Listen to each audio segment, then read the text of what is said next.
liveness like Mr. Leibniz.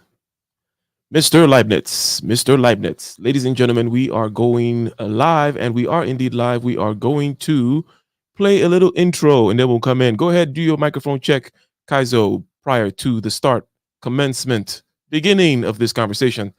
How's it going?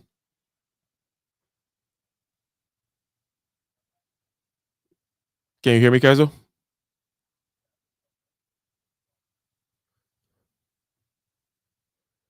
Interesting. You are muted. Maybe you do not mean to be muted. Go ahead, ladies and gentlemen, as you come in, click that like button, share the stream. We're going to be talking about how you become dusty, how you become evil, how morality and immorality emerges. Shout out to Jordan Peterson. Let's go. Young man, do you want to succeed, to expand beyond your horizons? If you want to be free, then you must learn to master yourself, your thoughts, feelings, your body and spirit. Master your subjective consciousness. Every action has an opposite and equal reaction.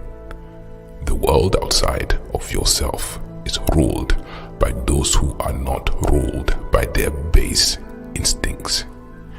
Young man, go forth into the world after this. Meditate, contemplate, then plan and execute an action towards success. Take a risk, break the rules, and be disciplined within self.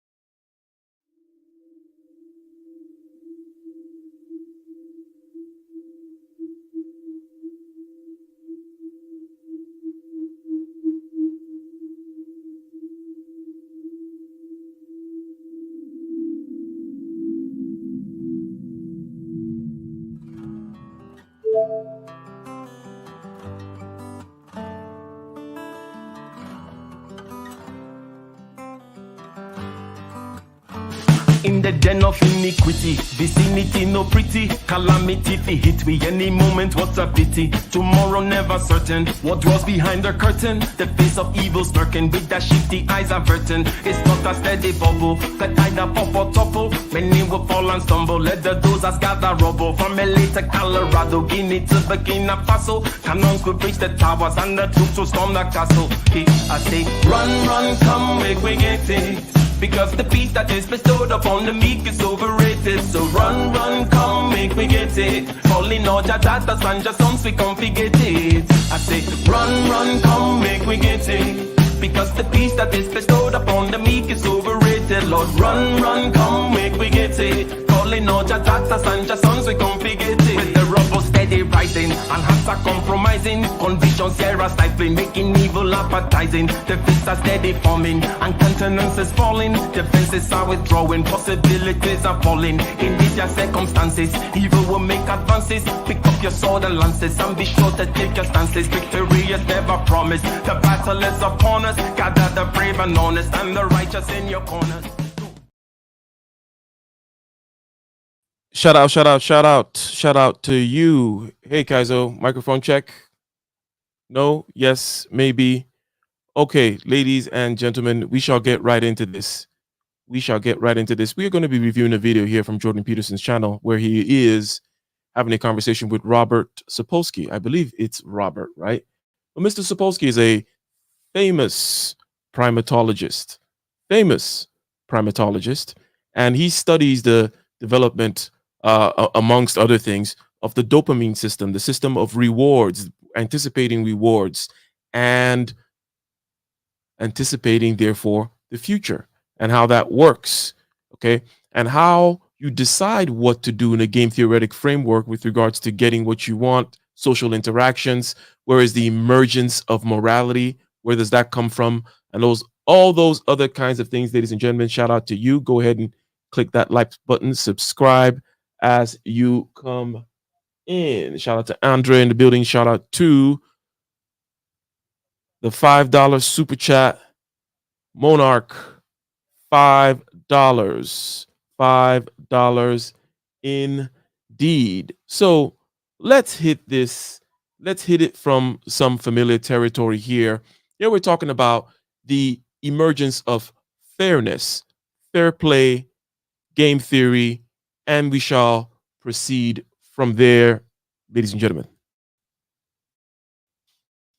The context of behavior isn't the mere requiting of primordial and immediate needs. The context of behavior is in part the reciprocal interactions that occur in a very large social space between men will interact repeatedly, and it's about repeat interactions that's absolutely crucial. One of the things, for example, is that, and this was also true of Panksepp's rat studies, if you just put two rats together, geez, the big rat must eat the little circumstances under which that occurs. But if the rats are going to be together in a social environment, and they're also surrounded by relative rats and friend rats, then the landscape of need gratification starts to switch dramatically, because you don't just have the requirement of satisfying the immediate need of the single individual right now. You have the problem of iterated needs across vast spans of time in a complex social environment. And wonderful jargon for it is the shadow of the future, which right. Talk about that, which is wonderful poetic way of, exactly that notion.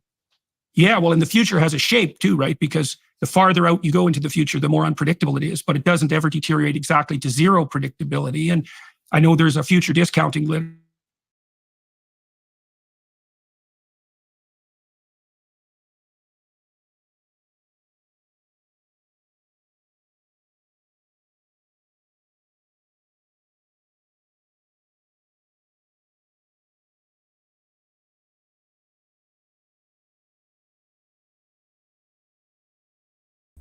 Can you hear me, Ike? Yes, I can hear you. Can you hear me? Yeah, I can hear you. Just had to reset my internet. Okay. And also my dusty internet as well is acting up perhaps a little bit, if only a little bit. Okay, maybe I should come out and come back in, something like that. Maybe that'll work. It's okay for now. It's okay for now. Okay for now. Okay for now. Okay, says Kaizo. Okay, says the chat. Maybe. And yeah, I'm gonna just maybe take it back a little bit. But again, we're gonna be addressing this emergent morality, this kind of statistical morality, statistical good and evil. And an important part of this is repeated interactions, right? If you meet somebody and you're only ever going to interact once, they'll never see you again, you never meet again and such, okay? Then you're going to act quite differently as opposed to being a social animal that lives in a society or lives amongst a group of people whom you're going to see again and you're going to play repeated games. The rules for playing repeated games versus the rules for just one single interaction and such and such. And Jordan Peterson so far started out with his typical rat stuff, rat business, ladies and gentlemen.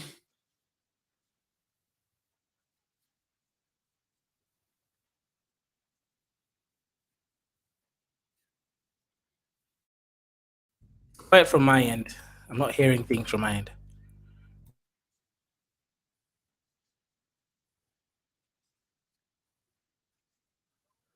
So you can't hear it from your end. You may have not shared it with audio or something. I don't know. But yeah, it's not coming through from my end. Okay. Possible I haven't shared it with audio. Possible that's the dusty internet. But let us retry that. Retry that. We got the ADHD Andre in the building. Is that not him? No, that's a new Andre. Yeah, and I troll him by calling him the ADHD Andre until proven otherwise. But we shall see.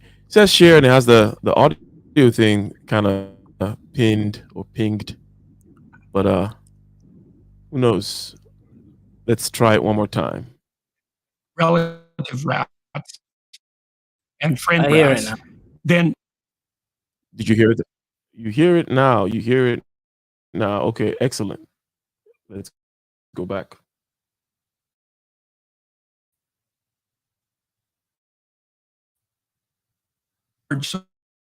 social space between many individuals, many of whom will interact repeatedly. Something repeated interactions that's absolutely crucial. So one of the things you point out, for example, is that through except if you just put once, Yeah, it's a little bit dusty. eat the little I rat think because what the hell, it's a little maybe bit he's hungry and slow and the little rat can be a meal. There are circumstances under which that occurs. But if the rat are going to be yeah, it's a little bit slow. I have an idea. Perhaps you can download the video. If you share it that way, the upload speed should allow it to still be sort of playable in real time, rather than if you share it directly through YouTube, because then that's going through extra upload sort of parameters. So download the video. I'll send you like a link, the back chat, where you can use that to download the video, then share it through the present video file option. The only difference is you won't be able to multiply it 1.25 unless you share it through VLC, but this will allow you to kind of circumvent the issue. Yeah, exactly, Andre. Yeah, because you're reducing the upload component to it, right? So that, yeah, I would know. I stream from Africa, right? With dusty ass African internet, etc. But yeah, guys, make sure you like the show as you come in. Make sure you share it to your aunties, your mothers, your left toenails, person that does your, I don't know if you guys do pedicures, right? Over there in the Black American space, but make sure you share it to them as well. Yeah, I've sent you a link you can use to download the video if you want to. It might make it actually much more easier on the upload speed. Okay, that is quite good, and I will do that. I'm assuming you didn't send it here in the back chat. It's in the back chat. I can send it again. I don't have it because I left. Okay, gotcha. Okay, cool. So, have you heard any part of the video so far? Nothing comprehensible, unfortunately. Okay, nothing comprehensible. I will go ahead and do as I download here. Oh, get link, get video, MP4 download.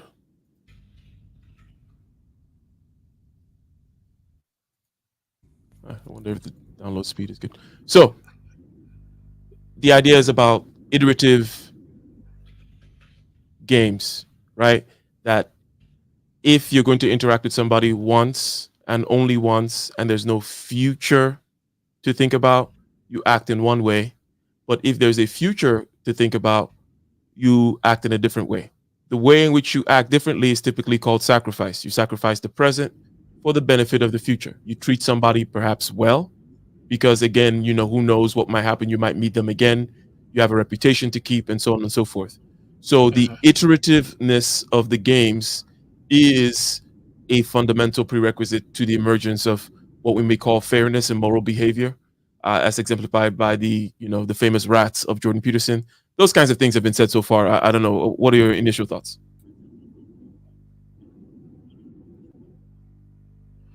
Yeah, so it's good heuristics to have a generalized way of treating people and yourself, right? So standards, I think, is what we call them.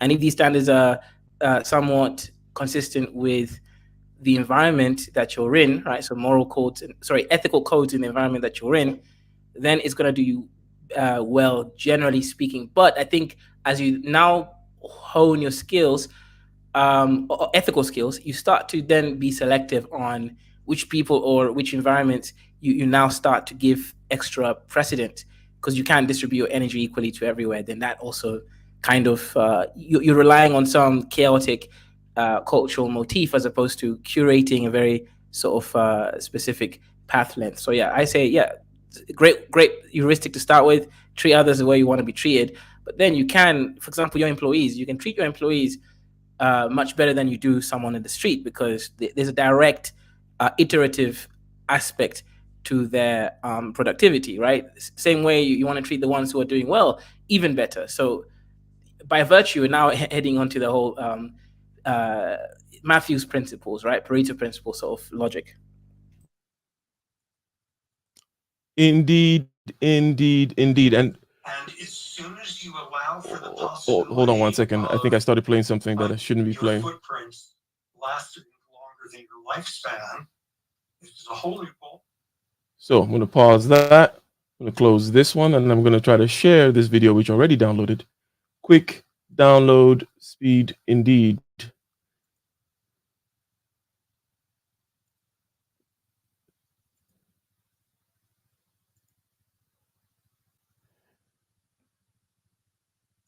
Window.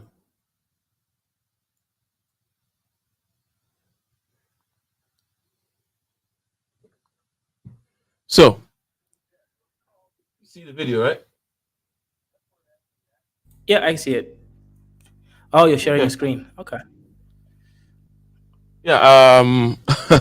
Is it supposed to be different? Am I supposed to share something else? No, I mean, there's different ways of sharing the video. You can share it directly through StreamYard, which would be better, but then this allows you to put the 1.25, which StreamYard won't let you do. So it makes sense. Yeah.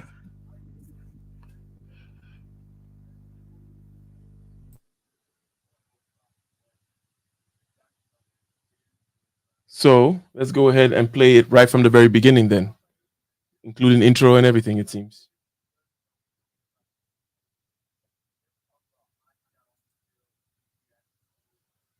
Let me see.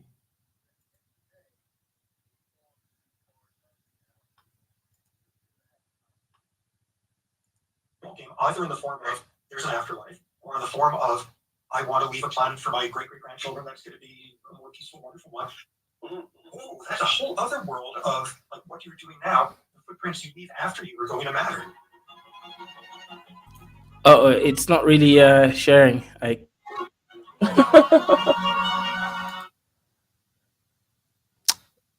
It's not really sharing, you say?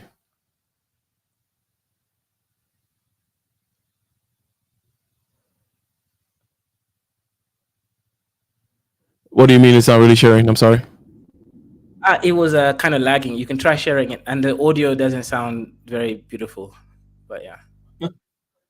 I think it's a 1.5 speed too much for it, or is yeah, it's probably the 1.25 and the internet. Try clicking on present on StreamYard video file, then share it directly. That's probably the way that will give you the, it's okay. We'll be patient to listen to what he has to say on normal speed. Okay. So video file. And browse directly.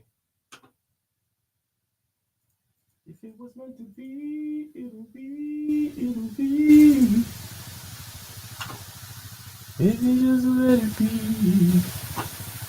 All right. Your footprints lasting longer than your lifespan. This is a whole new ball game, either in the form of there's an afterlife, or in the form of. Is that better? Yeah, that's perfect. Of I want to leave a planet for my great-great-grandchildren that's going to be a more peaceful, wonderful one. Whoa, that's a whole other world of like what you're doing now. The footprints you leave after you are going to matter.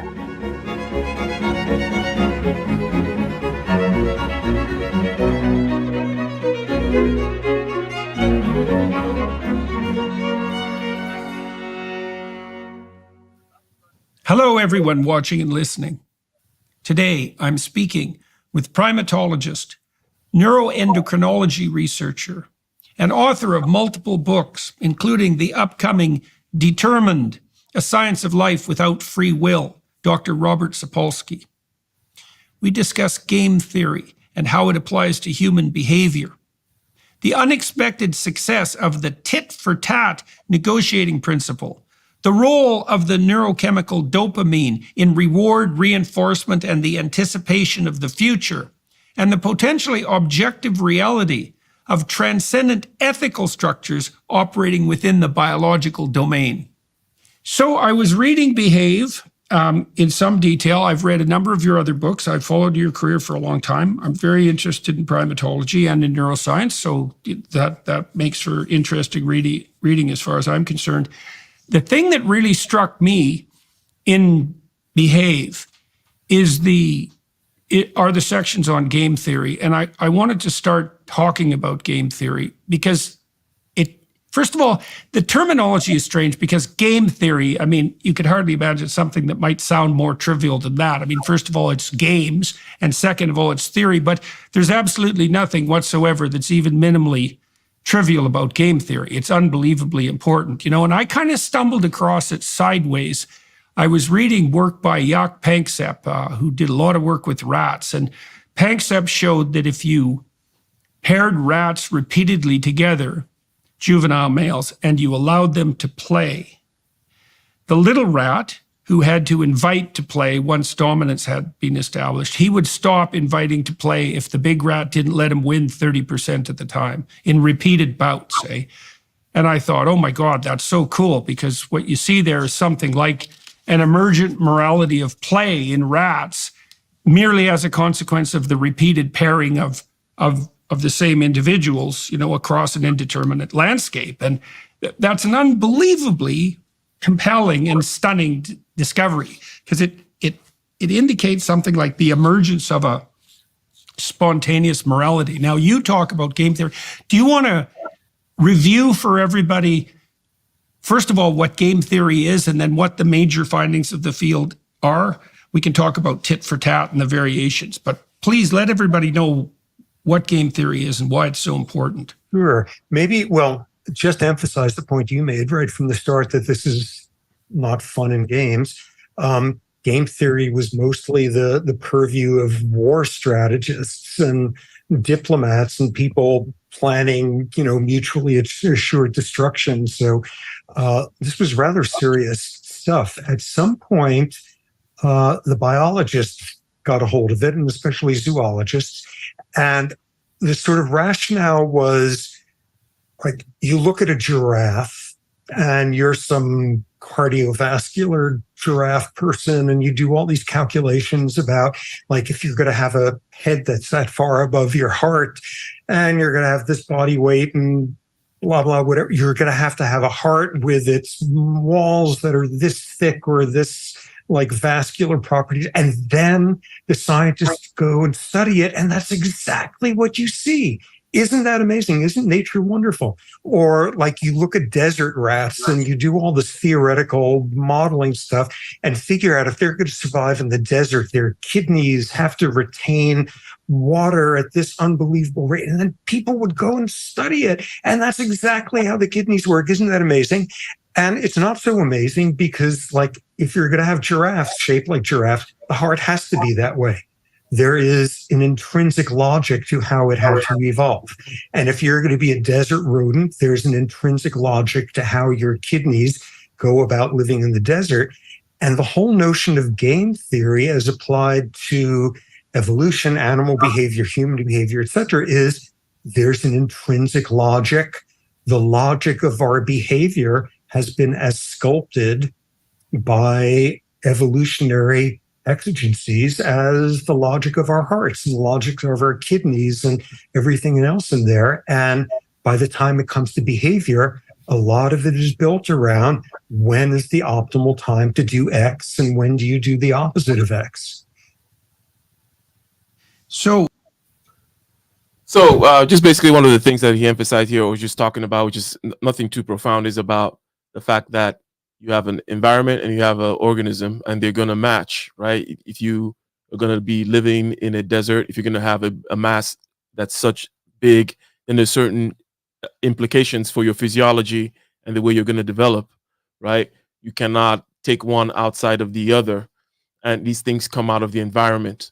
And one of the things that actually does come out of the environment as well is ways of predicting behavior in that environment, which we'll get to as we start to talk about the dopaminergic system, which governs, reward anticipation and all that kind of stuff, allows you to project into the future and the rat thing and whatnot. Nothing crazy yet, but any thoughts so far?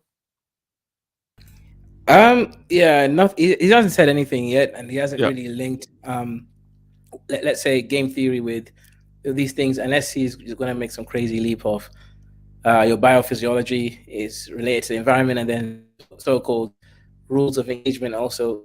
I guess that's the leap I can see there, but I haven't anything yet.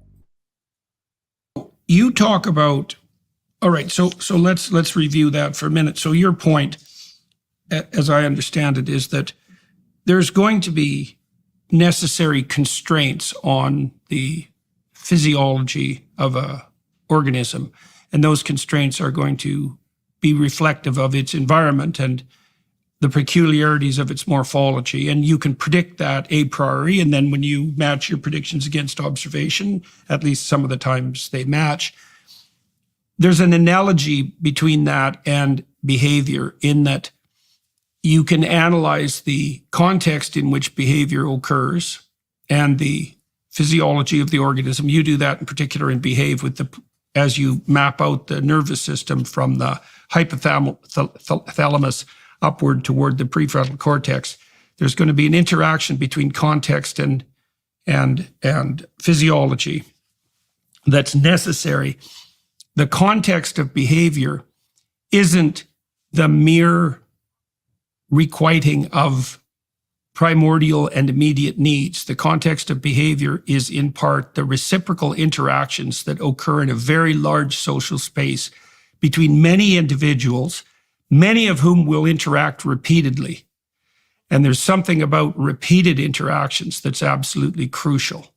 So one of the things you point out, for example, is that, and this was also true of Panksepp's rat studies, if you just put two rats together once, geez, the big rat might as well just eat the little rat, because what the hell, maybe he's hungry and the little rat can be a meal. And there are circumstances under which that occurs. But if the rats are going to be together in a social environment, and they're also surrounded by relative rats and friend rats, then the landscape of need gratification starts to switch dramatically, because you don't just have the requirement of satisfying the immediate need of the single individual right now.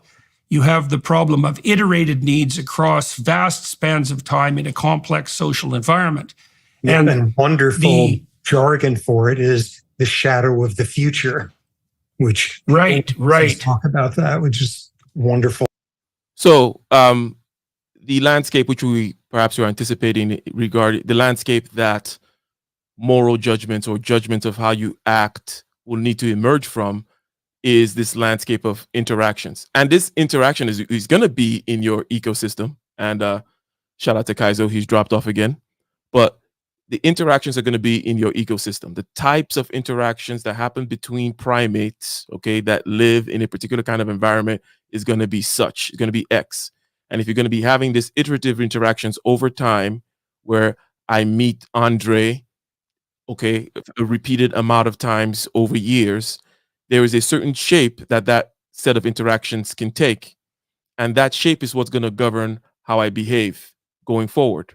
So if you look at the space, the important space here, or the world is a forum for action, Kaizo, then what they're now calling the shadow of the future. The shadow of the future is this thing which comes from so you have an environment, you have an organism, and then this organism is going to interact with other organisms in the environment. And these interactions, repeated interactions, have a form. The form is not completely divorced from the organism and the environment itself, right? So we are beginning to see emerge this direct line that goes from environment, organisms, and then interacting. And what does this future of interactions look like? And hence, how do I act? I don't know how much of what both he or I have said, Kaizo.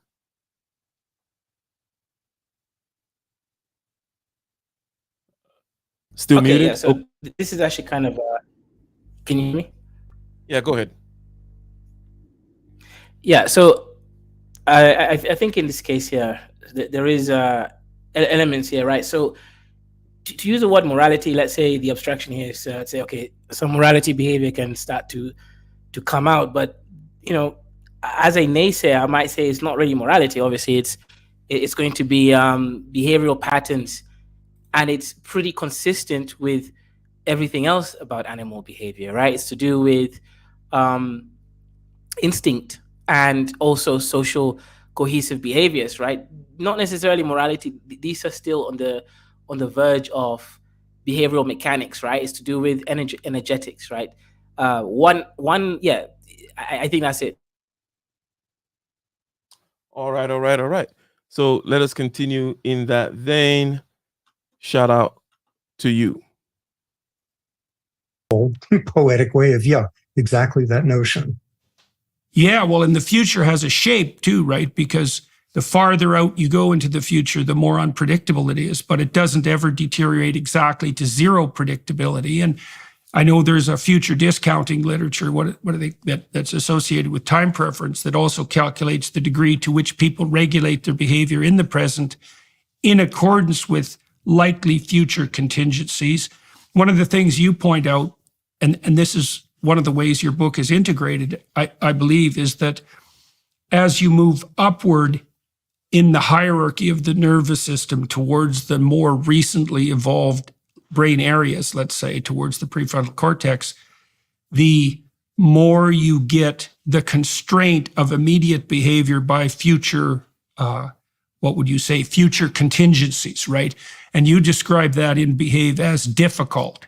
It's very easy to fall prey to an immediate impulse. Anger is a good example of that, or maybe fear, right? That grips you and forces you to act in the moment. But you want to constrain your impulses, which would be manifestations of brain circuits that are much more evolutionarily ancient. You want to constrain those with increased knowledge of multiple future possibilities in a complex social landscape. And those are also somewhat specific to the circumstance. So the prefrontal cortex also is more programmable because the relationship between the future and the present varies quite substantially with the particularities of the environment. But the fundamental point is that in game theory is that the consequences of your immediate action have to be bounded by the future and by the social context. So I was thinking about something here recently. You tell me what you think about this, because you write a little bit about religious issues in your book too, although not a lot, but some. So I was thinking about this notion that you should love your enemy as yourself, and that you should treat your neighbor as if he's yourself. I mean, one of those is an extension of the other. And I think there's actually a technical reason for that. Tell me what you think of this logic. So the first question might be, what is yourself, the self you're trying to protect? And one answer to that is it's what you want right now and what would protect you right now. But another answer is, yeah, fair enough, now matters, but there's going to be you tomorrow and you next week and you in a month and you in a year and 5 years. And what that implies is that you yourself are a community that stretches across time. And as that community, you're also going to be very varied in your manifestations. Sometimes you're going to be like top lobster and dominant as hell. And sometimes you're going to be sick and in the hospital. And there's going to be a lot of variation in who you are across time. And so if you're treating yourself properly in the highest sense, you're going to treat yourself as that community that extends across time. And then I would say, there's actually no difference technically, and maybe this is a game theory proposition, there's no difference between that technically and treating other people well. Is that you're a community across time, just like the community is a community. And the ethical obligation to yourself as an extended creature is identical with the obligation that you have all. Okay. Nice, nice, nice indeed. So basically here, we have the golden rule, do unto others as you would want them to do unto you. From the Eastern side of things, from the Buddhist side of things, we hear about the notion of being one, considering every creature out there as one. Now, from a game theoretical standpoint, right, what does that look like? Or what does that mean? Or how does that make sense game theoretically?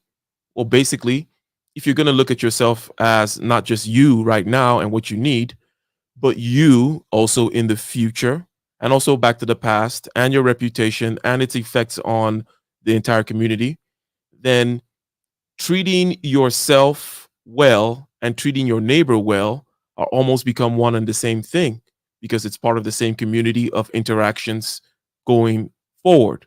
So what's the simplest rule, right? You can have a very complicated rule that says, oh, always calculate how much this person might do for you, which you're not sure of.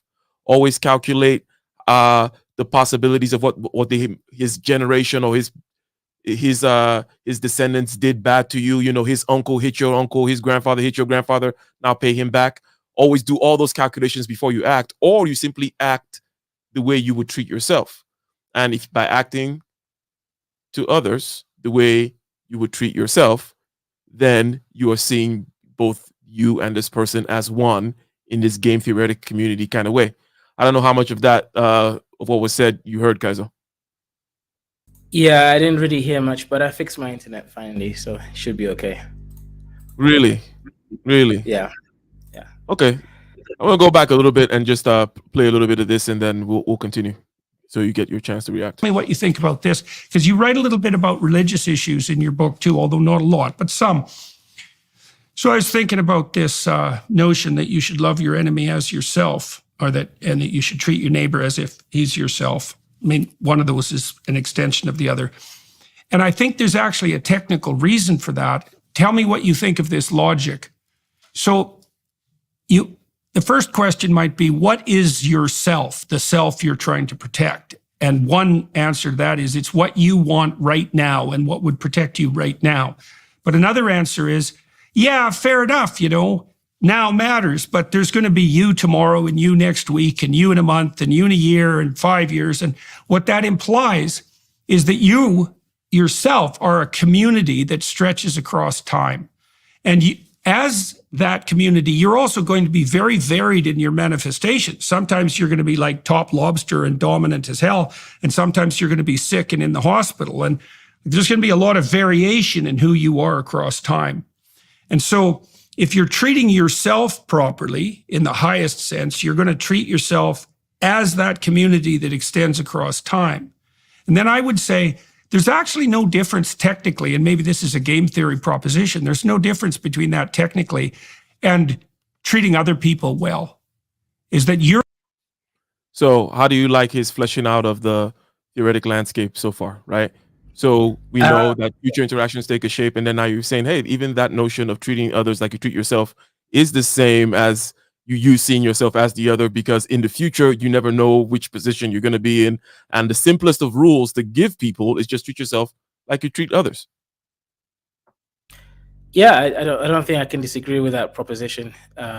It's very difficult for me to add to what he stated there, because it's I think as we go along, insights will come up, because at this point, it's very difficult to disagree with what he's saying. We're a community across time, just like the community is a community, and the ethical obligation to yourself as an extended creature is identical with the obligation that you have, all things considered, to other people. So I'm wondering what you think about that proposition, if that makes sense to you, if you think there might be exceptions to that. That makes perfect sense, because that immediately dumps you into are there any real altruists out there? Scratch an altruist and a narcissist bleed sort of thing, that anything within the realm of self-constraint and forward-looking pro-sociality and all of that, what somewhere in there is running in between the lines is the golden rule. And in the long run, this will be better if I do this. And what defines in the long run, species is, two lobsters can do game theory dominance displays, but we are the species that is dominated by the concept of in the long run. With the luck, or the more frontally regulated among us. But that's absolutely the heart of it. And which is always struck. Yeah, so I think I have enough insight to add something here. So, okay, I think that actually we're not okay. They haven't discussed yet what I would consider to be morality just yet. I think all of those are emergent properties of community building, which animals display all the time, right? Apes are a perfect example of that. Right? In biology, we call this humans and apes social creatures. So we are not really on the verge of morality yet. These are emergent behavioral attitudes that allow for a cohesive environment. No much difference than, let's say, the bacteria that have some sensing mechanisms, right, to sense light, to move towards the light, etc., towards whatever biochemical interactions that they're looking for. So this hasn't reached that point. Now, as we go deeper into this, right, you do have separations between different kinds of animals. Dogs, for example, will most of the time treat you the way that they're discussing, right? A dog understands that you are where they get the food from. They treat you nicely and kindly until the end. And even if they have to sacrifice themselves, right? Dogs do this, cats don't. That's why, even if you train the wolf dog, they will still mostly treat you with the same sort of attachment. But a cat, right? I'm including, giant cats like lions and tigers, they will, for the most part, if you raise them, treat you with a certain level of respect because you are the dominant person in that relationship, but they're not going to give you that attachment that perhaps dogs would till the bitter end, which I think is some of the aspects that you're trying to come into sacrifice for a future through social cohesive behaviors. So in a way, humans are weak because we are pack creatures, right? AKA just like dogs, right? And apes. So that therefore we need these social games in order to survive. Now, morality, right? I believe those are ethics, right? You could perhaps attenuate the term ethics to them, not morality. Morality would have to be when you understand these games and you choose to break them, yet understanding the implications across time. So you break the mechanisms of these so-called ethical games, and you basically now begin to think about exactly what you're doing. And now you're thinking about real-time sacrifice rather than a trans-temporal sacrifice, right? That's now where morality comes in, right? And perhaps why people think, with all the altruism discussion, they always think, well, if you're benefiting in somehow, then you can't be altruistic, right? I don't think anyone should be altruistic anyways. I'm just bringing in that aspect there.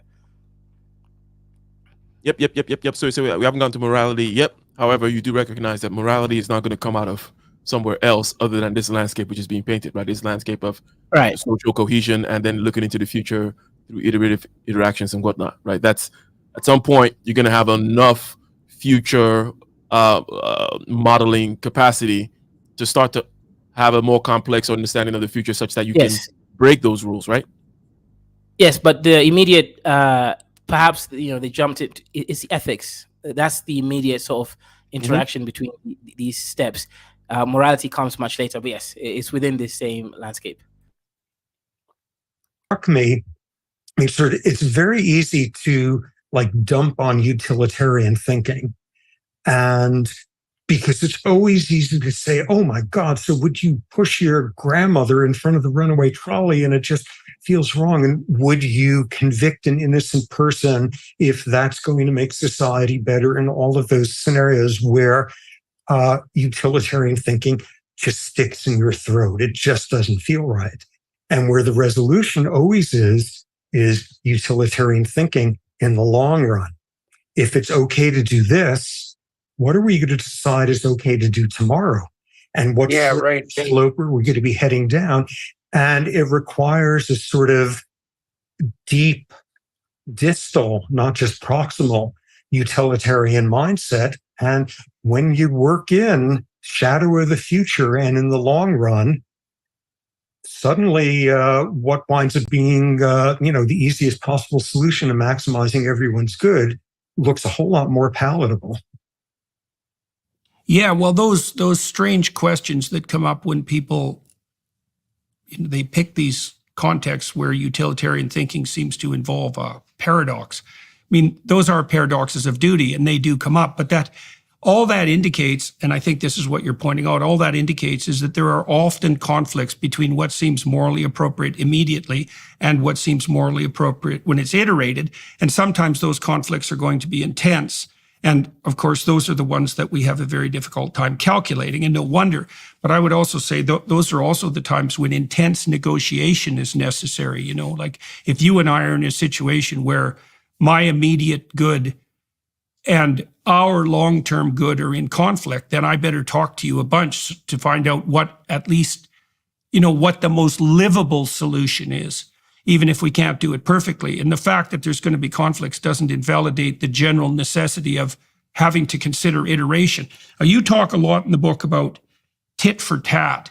And so why don't you outline that for people too? Because lots of people listening, again, this is one of these things that just sounds trivial when you first encounter it, especially the computer simulations, but it's of stunning importance once again. So do you want to outline the science behind these iterative game competitions and the fact that tit for tat emerged as a solution, and then the variations around that too? Let's get into those. Well, first off, just to sort of build on one of your points there, that repeated rounds of an unpredictable number. If you're going to have a competitive interaction with someone, do you stab them in the back or do you cooperate? And your starting point is you're never going to see this person again, and they have no means of telling anyone else on earth if you were a jerk or whatever. The only real politic thing that anyone could ever do is don't cooperate, stab them in the back. If you have only one round that you're going to interact with. And then you get this horrible regressive thing that if you're going to interact with them for 2 rounds, what's the logical thing to do on the second round? Stab them in the back. So you've already defaulted into knowing that the second round is going to be non-cooperation. So what do you do in the first round? You already know the second round is a given, so you might as well stab them in the back on the first one. And if there's 3 rounds, you go backwards. And at every one of those points, if you're hyper-rational, no matter how many rounds ahead of you there are, if you know how many there are going to be, the only like uber Stockian logical thing to do is to never ever cooperate. Where the breakthrough comes in is when you don't know how many rounds there are in the future. And that. So there are a few things that have been said here. There's one question for you, and then there's a comment by Dr. Thunder. The question is, about altruism from Andre directly to you, Kaizo. And then Dr. Thunder here has a comment. Go ahead and address. Yeah, altruism doesn't work because the ultimate plan of altruism is death, right? And that's not programmed in our existence, right? If you're altruistic, you'll die. So yeah, it's not good for us.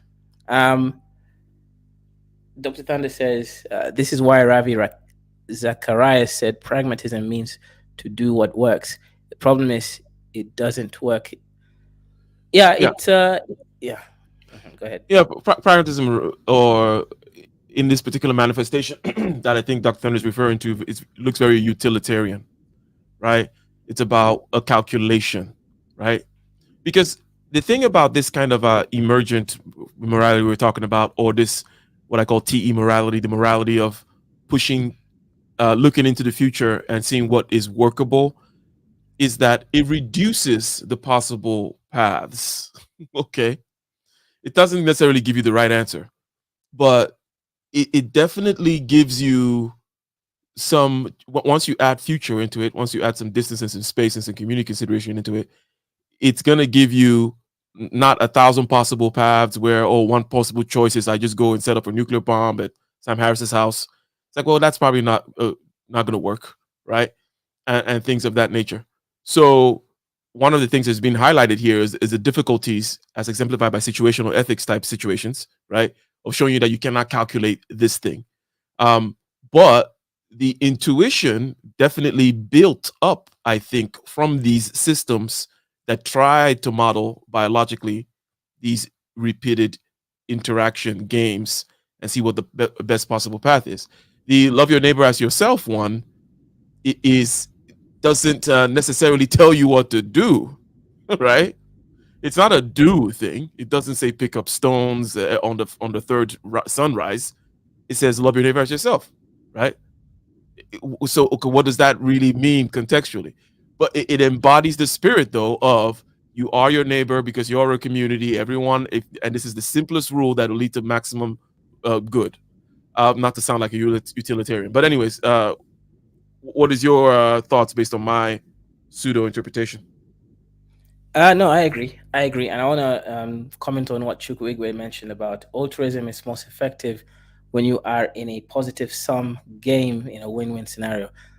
The issue is people proponents of altruism kind of say you shouldn't really benefit from an action or an event or anything, because at that point you're not doing it through altruistic means, right? You're benefiting, so they wouldn't even consider that altruism, right?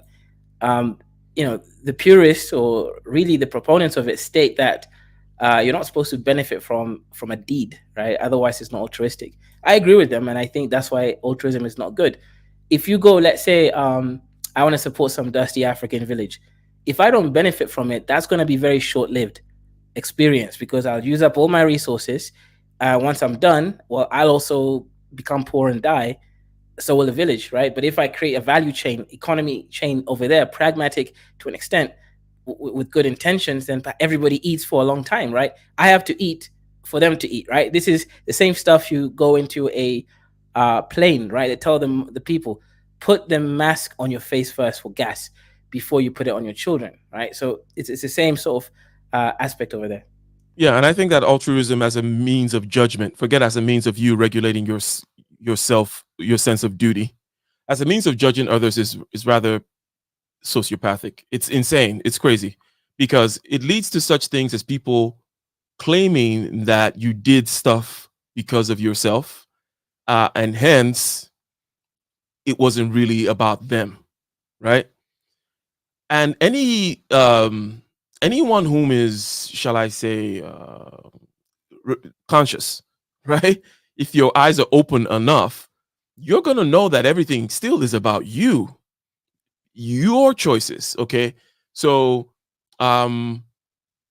your wife wants a particular type of living room because she knows that you will like it, right? It's true that she knows that you would like it. Is it also for her? Yes, she wants to do that kind of thing, but she also is looking at it for you because she knows you would like it, and it's in her interest to kind of please you in this way by having her home, because she looks at the home as her department, right? Her home being one that's pleasing to you. So going in there and saying, "Oh, it's really all about her," is a mistake. Of course, there's a part of her that wants a nice home, okay, but she wants to do it for you. I hope that makes sense. People want things that they want to do for you, but it's still about them. And if you start judging like, "Hey, but it was about you. It's you that really wanted it. You benefit," then you're just kind of going into some crazy infinite loop of nonsense. And it's rather it's such a vampire type of behavior to want somebody to completely just sacrifice themselves to you. Like, no, I did it 100% for you, and I don't even know what that would mean or what that looks like. So, yeah. Yeah, 100%, 100%. Like, yeah, go ahead. No, you go ahead. Yeah, so for example, let's say when I lived with my parents, my final year of my PhD, right? I cooked, cleaned every single day. Now, I know that I was doing it for both of us, right? Because it would reduce the stress on them so that they can actually basically go to work and be happy for themselves, but also for me, because then that stress wouldn't trickle down onto me, right? So, altruists will say, well, yeah, you did it for the wrong, crazy reasons, like wrong reasons. Those kinds of discussions lead to that infinite regress that you talked about.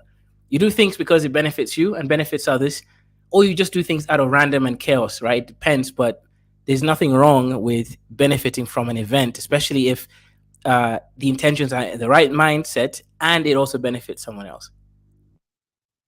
There you go. Shout out to you. And he says, "Is this a high IQ African conversation?" I don't know. Answer that. That sounds like a question directed to from your corner of the internet. Hello. It's yeah, I guess so. Let's just leave it there. And here comes Chuku with the. He's always good for these, right? Go ahead and read it, Kaiser. Okay, let's see. Chuku says, religion is an extended phenotype of human beings that have been fashioned by natural selection to increase altruism among unrelated believers and create a sense of group mindedness. Interesting. Yeah. Shout out to Chuku. He's always got those no judgment or no harshness. Just you always got those textbook takes ready where you get selection for cooperation. That's where you see a world of differences in social species who are migratory versus ones who are not. If I do something nice for this guy, is he going to be around next Tuesday to help me out? Not if he's like a Syrian golden hamster. He's migratory. He's going to be gone. On the other hand, if he's a human living in a sedentary settlement, yeah, maybe if I could trust him or not. So yeah, key point of an unknown number of rounds in the future, because you never know, putting it most cynically, how much of a chance they're going to have in the future to get back at you if you were a jerk right now in the present. So that emphasis on unknown number of rounds, what you allude to is like the poster child, the fruit fly of people who do game theory studies, the prisoner's dilemma, where essentially there's a whole story that goes with it, but you have to decide, are you going to cooperate with someone or are you going to stab them in the back? And the way it works is if you both cooperate, you both get a decent reward. If you both stab each other in the back, you both get punished to a certain extent. But if you manage to get them to cooperate with you, but you stab them in the back, they get a tremendous loss and you get a huge number of brownie points. And conversely, if they've suckered you into being cooperative and then they stab you in the back, you're way so this whole world of when do you cooperate and when do you do anything other than that, always within this realm of multiple rounds, but unknown number. So this guy, Robert Axelrod, who's like this senior major figure in sort of political science, teamed up with this evolutionary biologist, W.G. Hamilton, one of the gods in that field. And they said, well, let's talk to a whole bunch of our friends who think seriously about this stuff and tell them about the prisoner's dilemma and have each one of them tell us what would their strategy be when playing the prisoner's dilemma. How would you do an unknown number of rounds and maximize your wins at the end?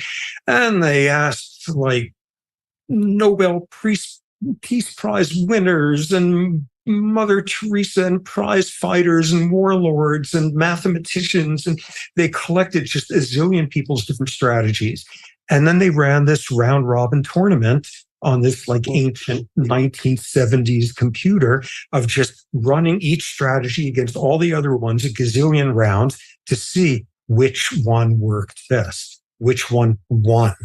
Or in the terms that evolutionary biologists quickly started using, which strategy drove all the others into extinction. And the thing that flattened everybody was you had these people putting in these algorithms and probabilities and fuzzy logic and God knows what. And the one that beat all the others was the simplest one out there, tit for tat. You start off by cooperating. If the other guy is a jerk at some point and stabs you in the back, the next round, you tit for tat him back. You stab him back. If he goes back to cooperating. I wonder if you have any comment on the simplicity aspect of these things. Shout out to Steve Wolfram, right? We know about the cellular automata and the simplicity that undergirds a lot of complex phenomenon, right? And that, most complicated things emerge from just simple rules. And also, if you're trying to find a rule, by definition, broadly applied rule, typically Occam's razor, in other words, the simplest form, tends to be the one that kind of just shakes out of the sieve, right? I don't know if you had any comment on that. It's not necessarily, I mean, he's specifically talking about something game theoretic.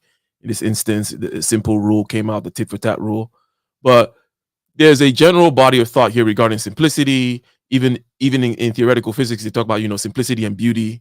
When you're talking about the correctness of a model, especially before you get to the point of it being experimentally verified, using the simplicity and beauty and things like that as a guiding tool. Any thoughts on that? Okay, so yeah, it sounds simple and it sounds great, but I'm not convinced that's how that's the best rule that we can come up with, right? Whatever experiment they run sounds very contrived, right? So even that can't really be trusted, right? Because That one, I'm not. I'm not, Yeah. not not convinced about this. Go ahead. Yeah. But however, so the simplicity of there being let's say at least, okay, at the foundations, right? It being tit for tat makes sense, right? To an extent, but it's also not really the simplest rule either, right? Because if you look at it, right, there are deterministic aspects in human development, right? Let's say a mother has a child. Majority of the time, right, and this is where the fuzzy logic comes in, certain hormonal releases would occur whereby that mother will protect that child with her own life at hand. So if that's the case, then there's something more primal, right? There's hormonal responses which are towards the safety of the offspring, so survival, right? So I think the lowest level thing that comes up to this game theoretic rule isn't tit for tat, it's survival. So in this case, the mother's survival ends up through genetics of the child. So she'll do anything to protect that child. Again, I'm creating an ideal over here. And then after that, right, of course, as a child develops and becomes humans, it will learn the specific rules of the culture and environment, of course. If the rules and the environment is tit for tat, like in a more chaos imbued environment like Africa, then fair enough. Then that is a tit for tat logic, which also means generally people can't abstract into the future too much, because if they do, they will die in that environment, right? Because if you just compare things at the same level, right? In the West, right, you can actually say, okay, if I treat this person well today, tomorrow they'll employ me. If I treat my employer well, perhaps they'll treat me well across time. Generally works. It starts breaking down in specific levels, right, when it comes to wanting promotions and stuff, but it generally works. In Africa, you can't do that, right? What will happen is people will use you. It is tit for tat, right? They will use you unless you can stand up for yourself. But in the West, that's not really what's underpinning. I think what underpins all of this is a simple rule, and I think it's basic survival, and it's the hormonal releases. I guess it starts off with the mothers, and then us as we go ahead, right? Of course, men are even willing to sacrifice themselves for society. So it's those hormonal responses for the survival of self, and then self extends through genetic sort of composition. Indeed. Then you go back to cooperating. You've forgiven him. If he keeps on being a jerk, you keep on being a jerk. And even though what you see is by the person being a jerk, they're always one round ahead of you. And that seems pretty disadvantageous. You're always going to be one step behind the individual, stab you in the back. When you get two jerky cheaters together, all they do is constantly stab each other in the back, and they get the worst possible outcome. And what you see with something like that is with tit for tat, if you're a nice cooperative guy and start off with that assumption, you lose the battles with the jerks, but you win the wars. Because cooperators find each other. And this strategy outcompeted everyone, and everyone could believe it because of how simplistic it was. And that was exactly, it was a straight... So he's right. You do lose the battle against psychopaths, but you do win the war against them, right? This probably explains why the population of psychopaths is probably less than 5%. Highest level is probably 8% in the population. Meanwhile, normies are, when I say psychopaths, I'm including sociopaths in there, right? Less than 10% of the population. Meanwhile, normies are 90%. Normies across time, right, will do better because they're able to sort of trust each other in basic stuff, right? Like not being stabbed while you're sleeping, for example, so that everyone can kind of cooperate. Meanwhile, the psychopath is willing. Again, willing. It doesn't mean they will, because that's now a separate discussion. But they're more willing to stab you and take your things if that's what they want. They play more of a tit for tat sort of. No, really, the psychopath is the one that's really, the impulsive psychopath is the one playing more of tit for tat, because they're actually thinking, well, I will benefit if I take this from you, or I will not benefit. They're doing it more on an event or event specific situation, as opposed to kind of including time, whereby they have now also generalized themselves, that the self, to just not themselves but also the community, the kin, right? They don't have the, let's say, perhaps the ability or the willingness to extend self from just themselves to their family members and all the other stuff. So yeah, they're more likely to sort of lose the game across time to the normies, unless obviously they become high level gods and then they beat everyone and become the richest people in the world, right? Forward, it was easy to understand. Its starting point was one of cooperation, giving somebody the benefit of the doubt from the start. It was nonetheless not a sucker. It was punitive. It was capable of retribution. And if the other player who had like sinned against them corrected their ways, it was forgiving. And it was as simple, and this outcompeted all of the other ones. And what everyone sort of in the zoology world went about saying at that point is, oh my God, do animals go about tit for tat strategies when they're in competitive circumstances where they... So there's a comment on the screen. I don't know if you wanted to comment on it, but I think that it is mistaking population level competition, right, with individual level competition. Like if you are in a population, that population that practices tit for tat is gonna beat the psychopath. Yeah. But if you're talking Even about if like the whole West versus that's not enough people to play enough iterative games over time. It's a different, that's too big, too slow, right? Yeah, and let's assume we go into the level of abstraction that Ibrahim is going into.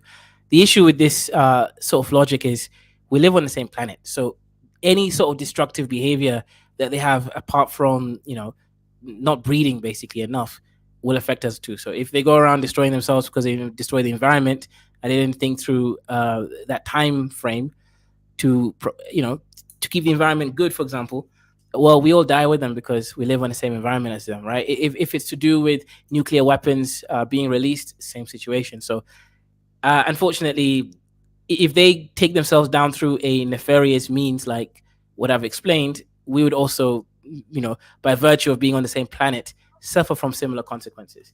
I think this would only happen if it was closed systems, what you're explaining. And if you were in closed systems, then there wouldn't be the same issues that we're facing, right? They wouldn't be colonizing us unless there was some, alien, whatever. Yeah, so that's a response to that. Well answered. And go ahead, Ibrahim. Comment back. Tit for tat. You got to decide, am I going to cooperate or am I going to cheat and that sort of thing. Has evolution sculpted optimal competitive cooperative behavior in all sorts of species to solve the prisoner's dilemma problem?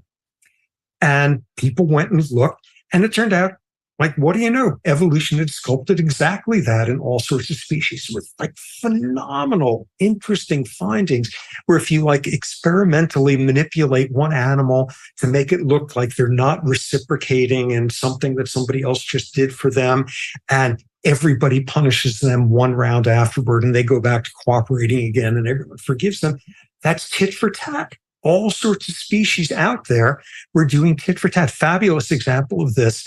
I am forgetting his name. Wilkinson studies bats.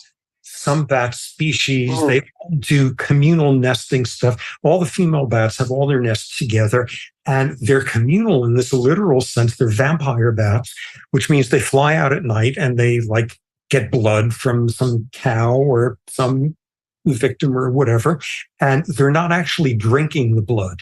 They're storing it in their throat sacs. And they come back to their nest, and what they do is they disgorge the blood then to feed their babies. Mm-hmm. And the hugely cooperative cool thing about the species is it's cooperative feeding, not just among like sisters, but through everybody feeds each other's kids. That's great. So they've got this whole collaborative system, and it buffers you against one animal's failure to find food one night, and like everyone scratches each other's back, and it works wonderfully.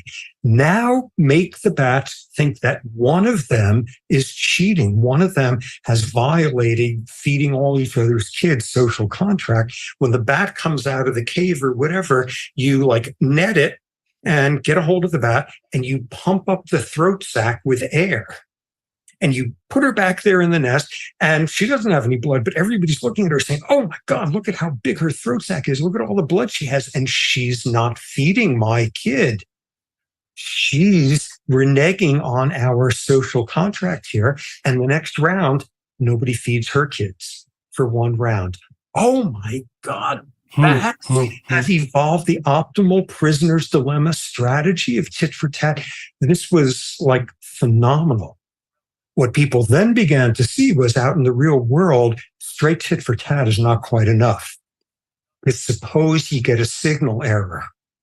And this is straight out of, I don't know, we're roughly the same age. I don't know if you grew up reading all those like Cold War terrifying novels. There's a glitch. Oh yeah. What was it? Fail safe or something? We're going to drop a atomic bomb on Moscow by accident, and the only way to prove to them it was an accident, they get to drop one on New York and tit for tat and all of that. And what that introduced was the possibility of a signal error. You're cooperating, but there's a glitch in the system, and the other individual believes you just stabbed him in the back. According to a recent report. So let me mute this while he goes. Any comments on the meta conversation here? In other words, you haven't seen enough of Sapolsky yet in this interaction with Jordan Peterson, but the conversation about them, what Peterson is doing and what Mr. Sapolsky is doing so far, right? Have you seen any differences in their mental models and how they present themselves, if you will?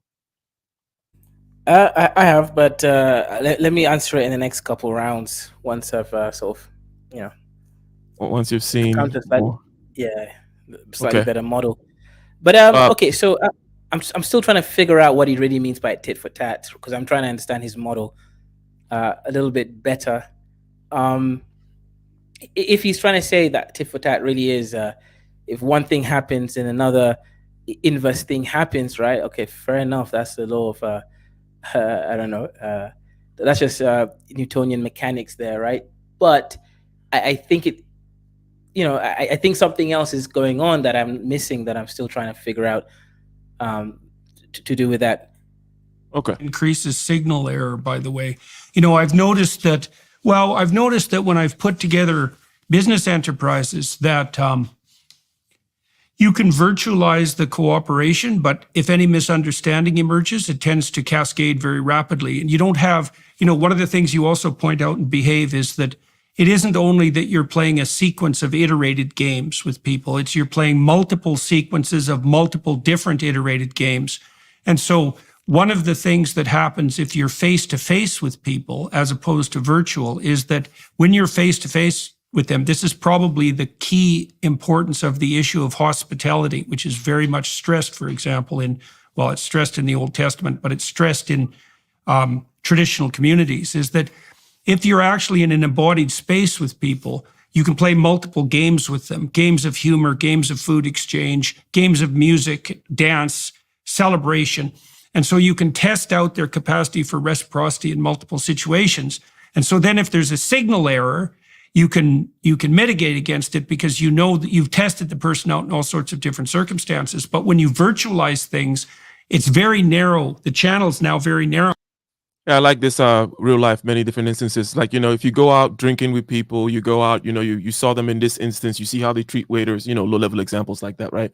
Then you should not be making certain mistakes. Now, Kaiser, this is a mistake that you're prone to, right? You don't infer from the look on someone's face, to use an extreme example, their character, right? You don't infer based on how they behave that day at the bar that, hey, this is somebody that I need to put in a particular special category, keep at arm's length, and so on and so on. But that it's all these other games and other instances that give us signals so that we can minimize this error in areas which are more consequential. Any thoughts on that? Yeah, so in respect to me, that is true. That's an error I used to make a lot of times. I think I'm slowly integrating a far more holistic approach. I'm accepting even ways of knowing that perhaps I thought was low resolution, like as you mentioned, like the look of someone's face, how they treat waiters, because in my, I guess it's just a projection, because in my case, how I treat a waiter is not the same of how I treat people generally. I might just be wanting to have fun that day, and I'm just being a troll, for example. So perhaps it was a lot of projections on my point from my own internal clock, which was slightly offset because I had different ways or mechanisms to still get to the correct answer, or correct enough answer. And also I like the way Jordan Peterson is actually generalizing things and adding the context here of human games, as opposed to kind of sticking to this sort of narrowed Yeah, view from I know you haven't begun to answer the question I asked earlier, but one of the things I've noticed that Jordan Peterson has mentioned narrative a number of times. He's mentioned actual rules and actual human beings. For example, the golden rule. He talked about religion and things like that. And this guy has stayed very strictly within, experimental and computer modeled behavior and things like that. One of them is definitely more of a practicing scientist or practicing person within the pantheon of I write PhD stuff and people review it than the other so far. But anyways, let's continue. Oh, yeah. And so I'm very concerned about a lot of virtualization too, because the other thing I think the virtualization is doing is enabling the psychopaths, because you can do a lot of one-off exchanges online with no reputation tracking. And that seems to me that enables the people who use, what did you call that in your book? There's a particular kind of strategy. Well, it's the stab you in the back strategy, essentially. And if you can't track people's reputations across time, then you enable the people who are essentially the psychopathic manipulators. And there's actually an emergent literature on online trolling and dark tetrad traits. So I'm afraid we're enabling the psychopaths with the virtualization of the world. And that's a terrifying possibility, because they can take everybody out. So so now you were talking about modifications of tit for tat. Well, you bring up sort of the artificiality and the dangers there. Okay, somebody suddenly from out of nowhere stabs you in the back. Is this for real, or is this a... Shout out to one man, two man, and his dog. Went to mode. Shout out to you. You dropped the pound sterling, the Queen's money on us. Thank you very much. He says, lazy youth. A signal error. And one way of like getting out the other end of it is a vertical one. Have you just had a gazillion rounds in common with that person and things have gone okay? Have you built trust with them out of the history of this game? But what you outline is instead the horizontal one. Okay, I haven't had a gazillion rounds of this game with them, but we're also breaking bread together, and we also did this together, and we also have our cultural share. Instead, lateral examples of iterated games that you could build trust on. That's another way of solving it. And the virtual world collapses both of those. So what you wind up seeing as soon as you put in a signal error, it could collapse the entire system. So people then had to figure out how to evolve protection against signal errors as soon as that's possible in your game theory universe. And what you have to bring in is this radical, upending notion of forgiveness. Should it be like forgiveness automatically turning the other cheek? Absolutely not. It should be based on your prior history and all these algorithms of the more rounds in the game you... More to the Dr. Thunder's point of the work thing, right? The working, and if you actually to look at the machinery of the working, the looking at past history, adding forgiveness, making projections. How do I treat this person? Blah blah blah. Tit for tat. Yeah, but I want to add something here. So this tit for tat thing, right? Because I'm trying to create an actual model. He's describing FE, right? Extroverted feeling, and that's why I just thought the model was a little bit incomplete that he's presenting here, right? The FE is more, again, and I'm even kind of constraining FE here into like a specific framework, but FE, extroverted feeling, is that part of us, right, in human nature, that we see something. Let's say I see my parent give my brother a toy. I also want a toy, right? So it depends on the level of abstraction of this tit for tat, right?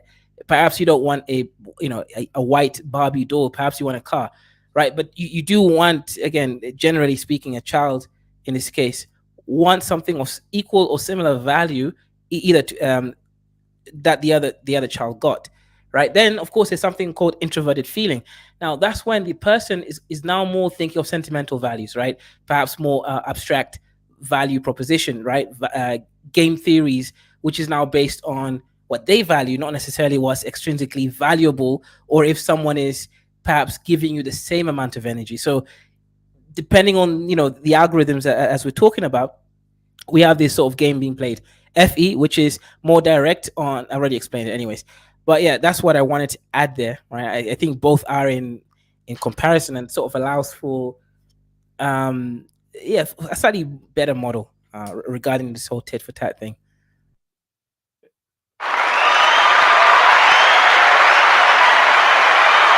Shout out to One Man again. He didn't super chat you earlier, Kaizo, so I think apparently his card didn't work earlier, the lines have been now it drawn. I Yeah. think we know who the winner is. It's West Africa wins.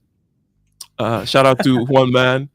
Yes, thank you. I'll back in the day there was the $7, that $7 used to get you a 40 and a nickel sack of weed. Shout out to you.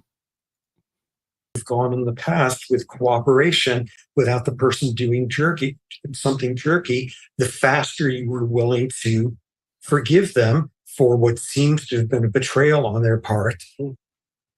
40-ounce beer, by the way. 40-ounce beer of Old English malt liquor, for those of you who don't know. And possibly a signal error instead. And building up of trust, building up of social capital. And of course, what that opens you up to is exactly what you bring up, which is a good sociopath knows exactly how many inches they need to push it and still get under this umbrella of, well, that's a little bit worrisome, but forgivable. At that point, when you have a reciprocal system, that's a wolf in sheep's clothing. A sociopath can exploit it like mad, but at least that was the way of protecting yourself against that to some extent. Build in. A shared culture might actually be the abstracted equivalent of a multi-situational, like an abstracted multi-situational game. Because like if I live in your neighborhood, let's say, and I don't know who you are, but I know you live in my neighborhood, and nothing has happened that's untoward in the 10 years that we've been living near each other, then I can reasonably presume that you're pretty much like all the other people in my neighborhood, including the people I know, because if you weren't, you would have caused trouble. And so, you also talk in your book about the fact that we have a proclivity to demonize the foreign, let's say, right? To fail to differentiate the foreign into the individual, which is a better way of thinking about it. But one of the ways that we probably circumvent that with regards to shared culture is that we presume that people who are like us, which means they share our culture, are playing the same game as us. And because nothing has gone wrong when they've been in the vicinity, we can assume that they're individuals rather than the dragon of chaos itself. Let's say we can extend to them the a priori luxury of being individuated instead of being treated like the barbarian mob.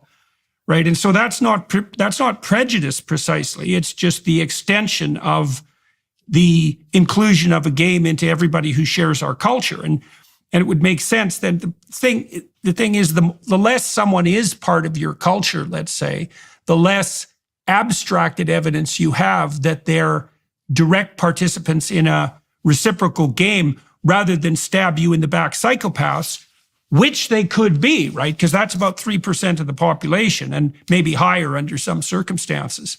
So you also talk in your book about something very interesting, which is something that's really puzzled me is I've not been able to figure out how honest cultures get a toehold, right? Because as you point out that, first of all, there's some evidence that the default response of very immature individuals, 2-year-olds, let's say, isn't cooperative. 2-year-olds are not cooperative. They are in some very bounded circumstances, but they can't play shared games very well. That doesn't mature. Now they're going to start going in a particular direction, and we might anticipate it that way. Maybe we start getting ahead of them a little bit in the conversation. But they're going to a place here of how then does this particular game theoretic, optimal, ethical set of rules and behavior emerge when? But for me, it's kind of like a silly question. It's like, didn't you already say that it was there in rats? Didn't we already determine that you have a environment and it has implications on your physiology? Now you have environment and organism, okay? And it's interacting with other organisms, and hence there's a particular shape that these interactions will take. After all, they are fish in the sea or mammals in the prairie, whatever it is. There's a set of ways in which that interaction can go. And if you iterate that over time, there becomes an optimal game theoretic way to treat each interaction, right? Whether it's tit for tat or, in other words, how do I treat other people, right? But then to start asking now, how does it emerge, as though it wasn't already there in the evolutionary stuff of this baby that he's describing as a non-altruistic. In other words, talking about how does it emerge from a software perspective, how do we bring it up? It seems to me to be ignoring the fact that it's already been embedded in mammalian play, and it's already part of the code. The code is going to run itself out. Is there any, do you see any, what's wrong with what I'm saying, Kazo? I don't think there's much wrong with what you're saying, right? So I think if I give people a clear image, perhaps imagine cells, right? Cells are blind, and all they can do, they keep hitting onto each other, right? One cells, single cell organisms. If once they start dividing, the moment they start getting a light receptor or something, or any kind of sensor, right? A sensor, they can sense other cells or whatever it is. Guess what? They start trying to avoid bumping onto each other. Why? Several reasons. Perhaps when they bump into each other, they damage each other, right? So any cells, either through emergent properties or natural selection or otherwise, right? Mechanism starts to change and evolve. Basically, what we're trying to say here is that when these rules, these ethical codes start developing, they are based on the inference of culture and environment, right? A simple example is this. Being an online troll, right? Having access to trolling anyone online with minimal consequence. This is a very new phenomenon. This is why majority of people, including Jordan Peterson, can be trolled online because we didn't evolve to be, lone wolves. We evolved to be apes within a social environment. I guess what I'm trying to say is the boundary limits of our ethical code, Ike, is actually bounded to the environment, meaning people with more psychopathic tendencies. I don't mean let me say dark triad tendencies, and I don't mean like being stuck and impulsive. I'm talking more of the ability to detach, right? A certain level of control is going to allow you to then be the more ultimate moral person, because you're no longer just playing by societal rules and structures, right? Because now you can remove yourself, you can go outside of the plane of view, then you can come back in, and then you can play that game how you want, right? And the truly so-called moral person will play it in order of some higher ideals other than self. Sure, till the age of 3. And so it's sort of a Hobbesian landscape among 2. And by the way, I think the reason Jordan is doing this is because of whom he's talking to. In other words, he understands how this scientific conversations have to go, right? You can't just leap. You can't do this. For some reason, the wholeness seems to escape the Western mind, keeping the whole intact.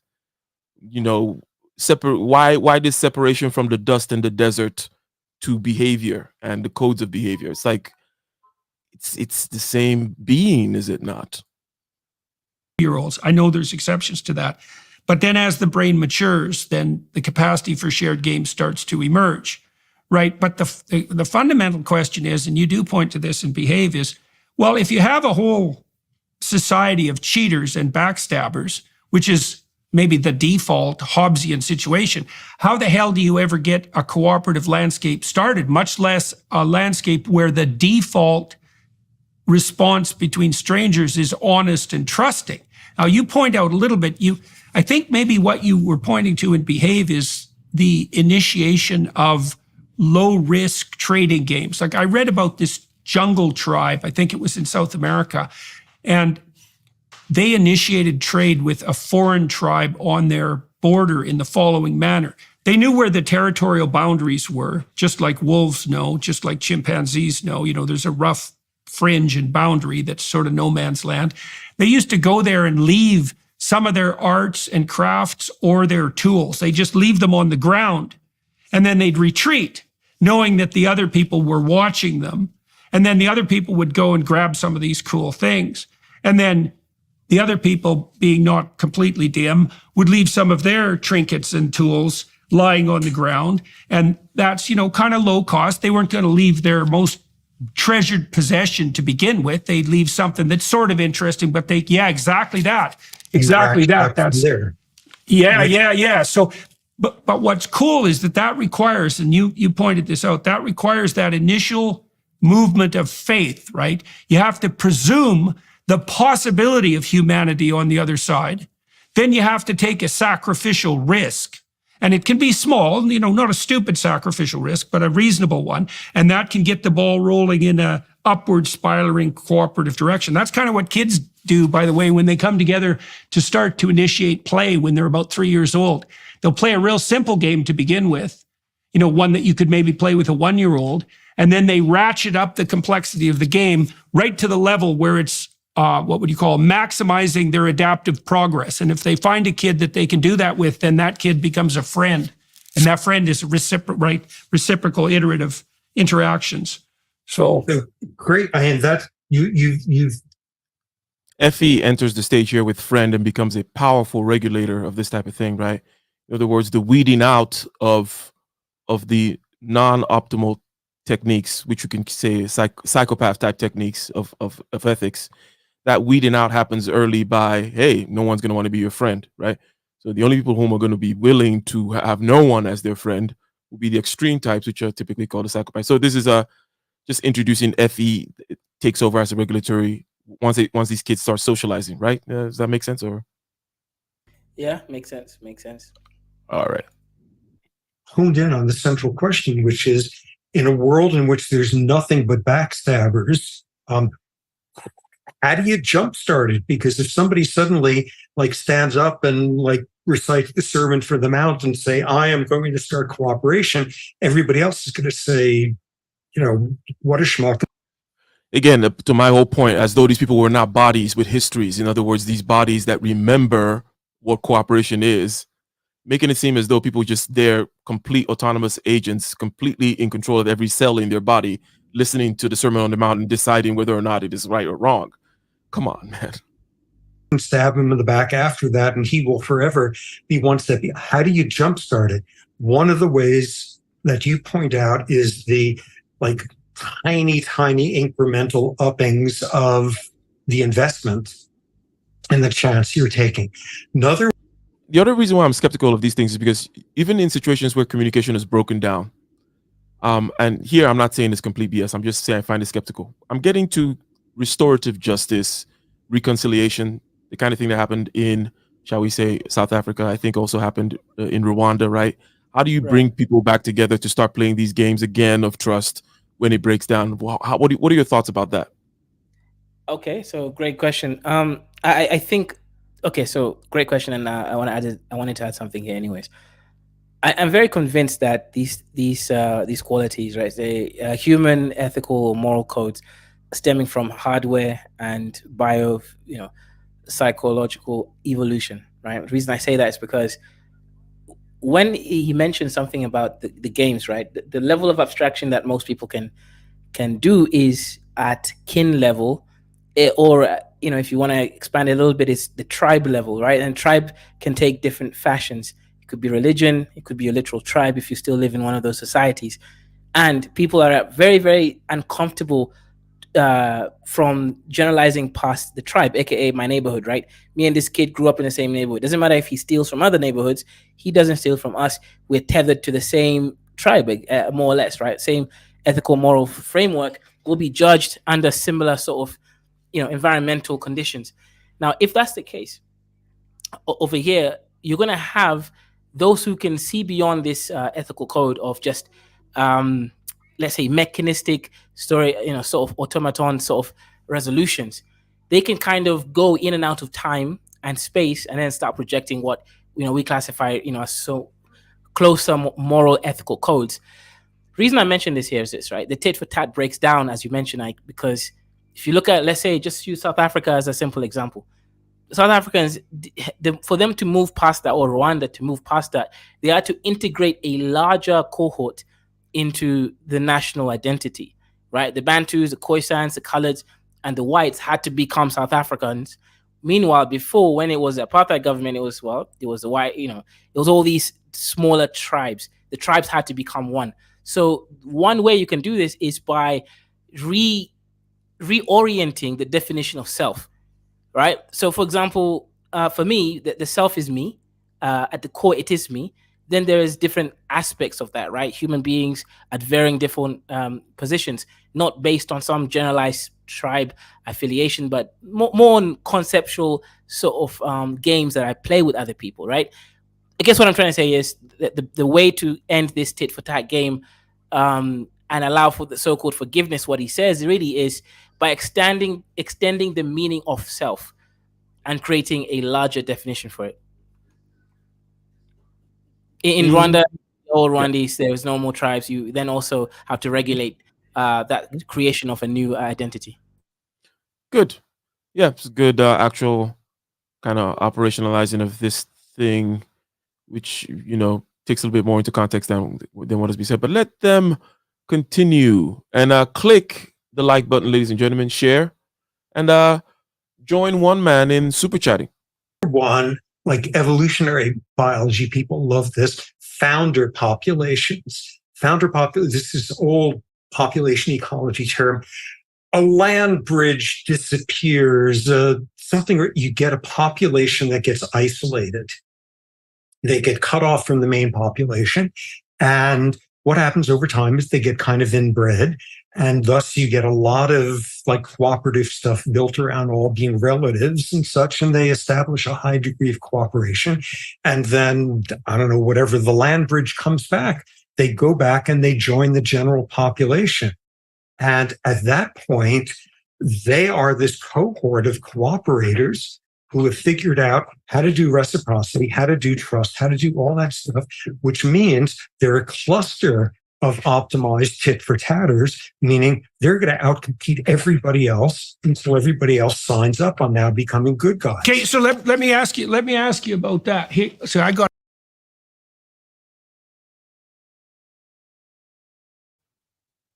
Not bad. I can imagine certain kinds of instantiations of this thing, which he called founder populations. I'm skeptical as to the whole story of it, but basically saying that, you have these people who off by themselves and insular, and they create all kinds of cooperative behaviors, and then they go and infest other bodies or other populations, like mitochondria infesting the eukaryote cell, and implant in them a higher or increase their level of morality, if you will, the level of tit for tat ethics, if you will. Not a bad theory. It's kind of interesting. So, in relation, we mentioned something about certain racial groups or indigenous types, people having a specific sort of slave morality amongst themselves.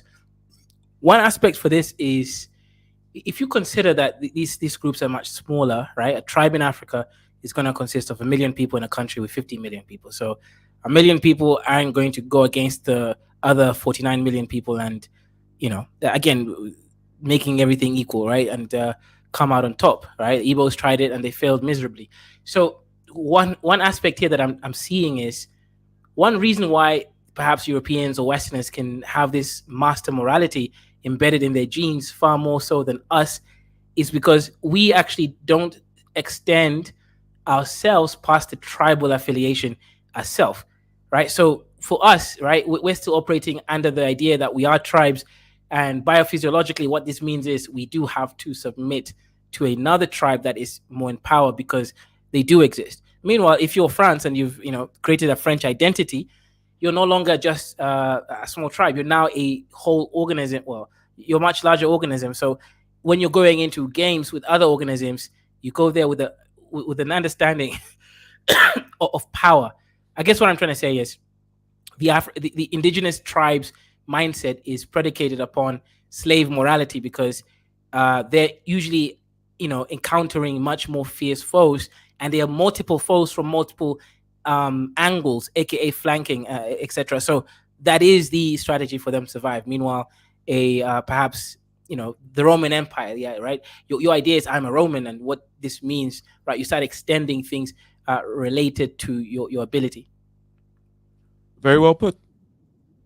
A proposition for you, and this is relevant to your speculations on the religious front, and I want to bring Sam Harris into this too. So I was reading, for example, the book of Abraham because I'm writing a book on biblical stories, and God promises Abraham that if he abides. And for a little bit more context, Sapolsky Uh, I don't know if you know him, but another kind of legit big time type primatologist that is a little off, so he's interesting, like like the Eric Weinsteins, Brett Weinsteins, and Jordan Petersons of the world. They're a little off, they're a little quirky. But Mr. Sapolsky is very strongly a man of the left, if you will. And there's certain things said about Jordan Peterson by the left, right? And whenever Jordan brings up his religious stuff, I suspect a little reaction from Sapolsky. Completely, I mean, this is based on some NI stuff and me looking at his eye, and also background, and also knowing the differences in the ways in which they've spoken so far, that are interesting. He's probably thinking, oh, God, this guy likes to sneak in. He's thinking Peterson is, I don't know. I just find it interesting to kind of speculate that kind of watching somebody look at Peterson from vicariously, if you will. By the central covenant that his descendants will outnumber everyone else's descendants. And I have a sneaking suspicion that that's a narrativization. That's a terrible word.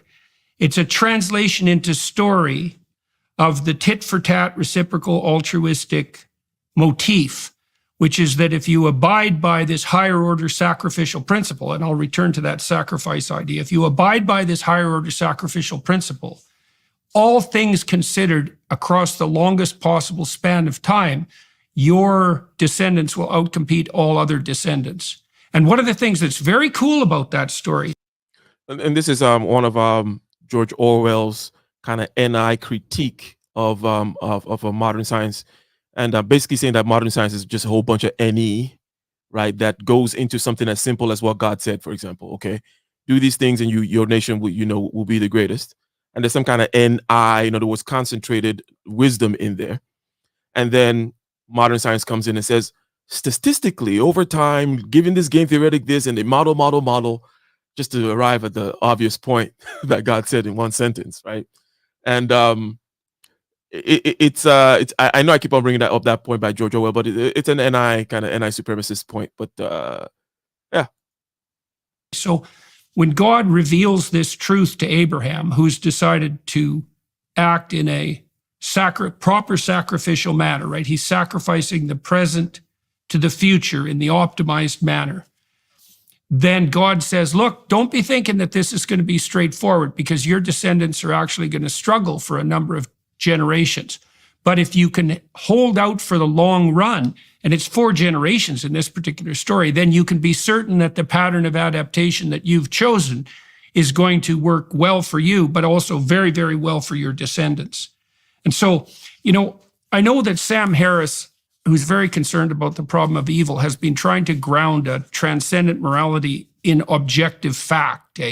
And I think I can admire Sam's motivation and his concern with great evils, like the evils of the Holocaust, for example.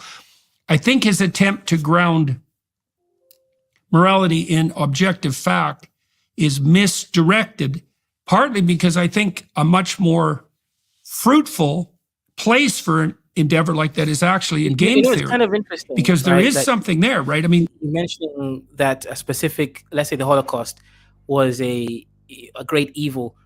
Because when I think about it, right, that is actually more or less within this tit for tat, right? Within the people living there, they had their reasons. I'm not saying it's justified. A greater evil is the African Holocaust, and I'm not making a moralistic argument here. I'm just trying to, really use the models that they're trying to create. You have Germany coming into Namibia and genociding the Harare tribes for no real, let's say, historical, implicated game theoretics going on. It's simply power, dominance, and expansion. So it's interesting that he thinks perhaps, the Holocaust is probably the greatest evil, or at least you'll more or less only see that. But do you think Ike perhaps is more evil because they were neighbors? They were living in the same environment. Do you think that is more evil, that there is a historical underpinning, whether negative or positive, more so than, let's say, your neutral environment? So do you think that is an interesting point there, right?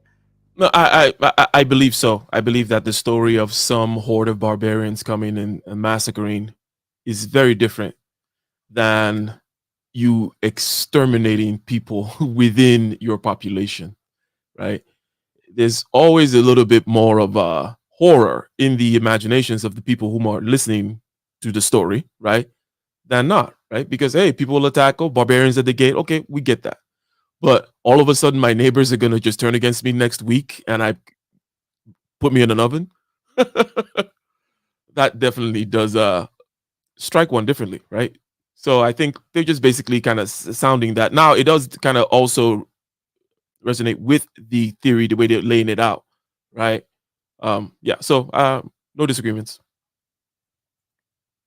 What we're basically pointing out is that the structure of iterated there is a structure of iterated So this point that he's making here, in other words, Sam Harris talks about objective facts such as, scientific material facts. And because he's looking at the world as from a static kind of, the world is out there and we are over here and we're going to make decisions about how to act in the world. While Jordan Peterson says, no, there is a meta space of possible actions, right? It is in that morality is grounded, not in objective facts, right?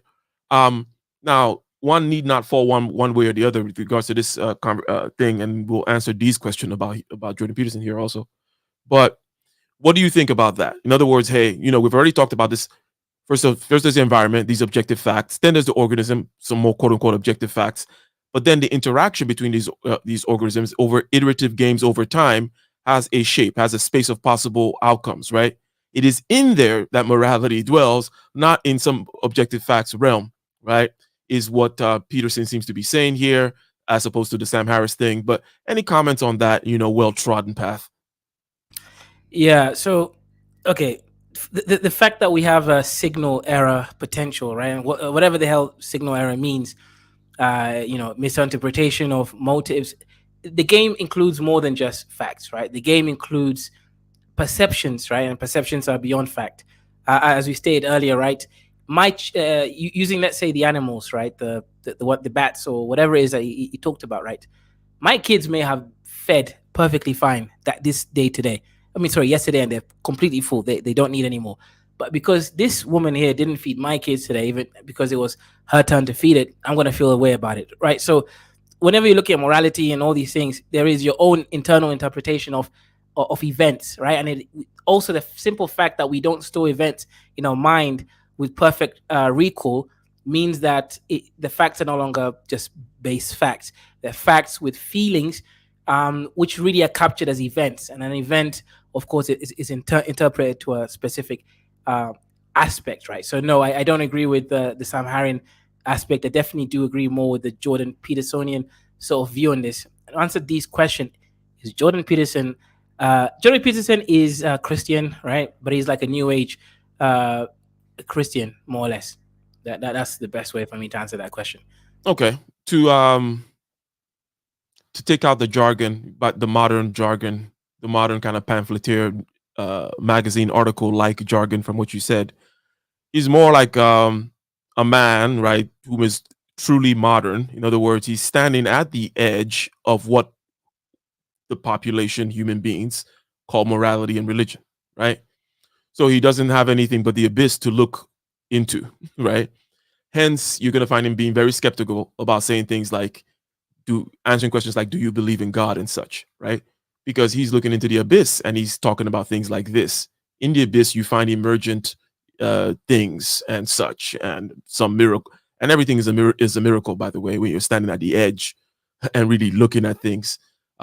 So I like to call those type of people shaman, right? And there is no real category you can put those people in when it comes to are they religious or not, right? It's just right. But he does act as if he worships a Christian God, right? Yeah, 100% acts like he's a Christian. Yes. Interactions, right? There's an emergent reality, and as you said, you could model that with tit for tat competitions in a computer landscape, and that turns out to be ecologically generalizable. So there's an actually underlying ethos in iterated interactions. Now, you can imagine that as the human imagination observed interactions over vast stretches of time, it started to aggregate imaginative representations of that ethos and to extract it upward. And it seems to me that would dovetail with the maturation and domination of the prefrontal cortex, because what's starting to happen is that you're using long-term strategies to govern short-term exigencies. And that's a very difficult thing to do because, of course, the short-term sometimes screeches and yells extraordinarily loudly.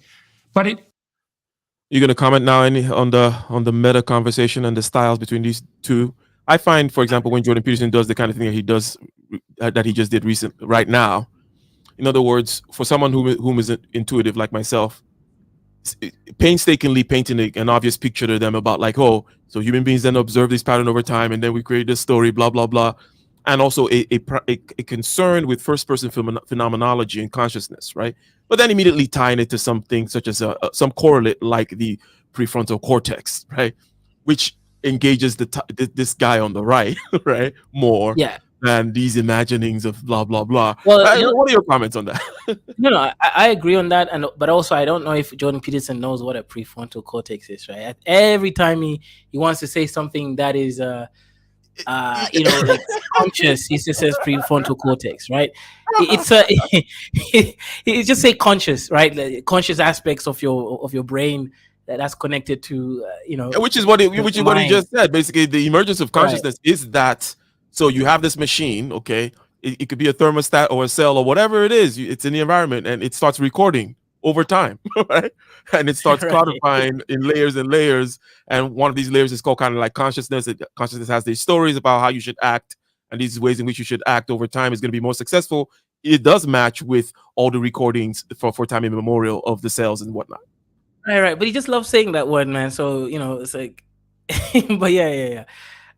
It's interesting what you're saying, right? I think Jordan wants to Jordan is actually bridging in what connects the brain to the mind. That's what he's been doing all this time, from the hardware, behavioral behavior is still mostly hardware, to the mind, whereby this human level consciousness, and how that then also across time, depending on culture, gets recorded and attenuated, right? Change for specific sort of thinking patterns, right? Because we can observe that there are different thinking patterns between different cultures. An Igbo person thinks in a certain way compared to a Wanga person, right? There's just differences in the games. And all these things, as he mentioned, are recorded in the prefrontal cortex. And I do see what you're saying with the other guy. The other guy, I think he's more marveled, right, by mechanics. When the mechanics start functioning in a certain way, twisting and turning, that's when he gets excited. When he can actually link these ideas to a very specific hardware problem. But I don't think he's really connected he hasn't really resolved the mind-body problem. I think Jordan Peterson believes he's resolved it. But part of what the religious enterprise seems to be doing, as far as I can tell, is mapping this pattern of sacrifice of the present to the future and making the proposition that is all things considered, that is the optimal adaptive strategy. So I don't know what you think about those sorts of suppositions. I think that's perfect. I mean, when you look at like dopamine, its role in gratification postponement, and dopamine is anticipatory, all of that. There's a whole literature built around lab rats and lab monkeys. And wow, it works just like in us in terms of being able to sustain behavior in anticipation of a reward. Isn't that amazing? Just like us. But we do it for an entire lifetime in anticipation of reward in the afterlife. Like that's on a scale that's very, very human. It has always struck me like I could not possibly be on thinner ice getting into comparative religion stuff here, but it has always struck me that the sort of Abraham and the covenant and the people of the stick with us and it's going to be great. You've got this dichotomy between religions where something amazing has happened, and it's so amazing that you just have to join. And everything is about recruitment. And then you have the religions that are about retention, because the reward is going to be amazing if you stick it out with us. And like traditional nomadic pastoralist religions is about retention. because you get a big problem because you're wandering all over the back of beyond because you're nomadic and passing all these other tribes. And maybe the grass seems greener with them. So maybe it's a good time to decide to sort of switch over to those folks there. Stick with us, because it's going to be amazing when the Lord finally comes through with all his promises. That's like an ecological adaptation to nomadic pastoralism, which is where the Old Testament came from. And where you also get from that is, and we're going to throw in something extra so you can't decide to like slip away at night and become like a Canaanite or something. We're going to mark you in a very fundamental way that you can never pass yourself off as one of them. We're going to invent circumcision. So no, circumcision was invented by the Africans. Yes, nomadic pastoralist group. No, look, I anticipated you were going to jump in, but look, he said nomadic pastoralists. Okay, now they invented it, right? I know that at some point maybe he snuck in that is talking about a particular pastoral. That's what he did. Small hat. But he did say nomadic pastoralists. I knew your Eastern African genes were going to get triggered and say, no, we did it. We started cutting our dicks first.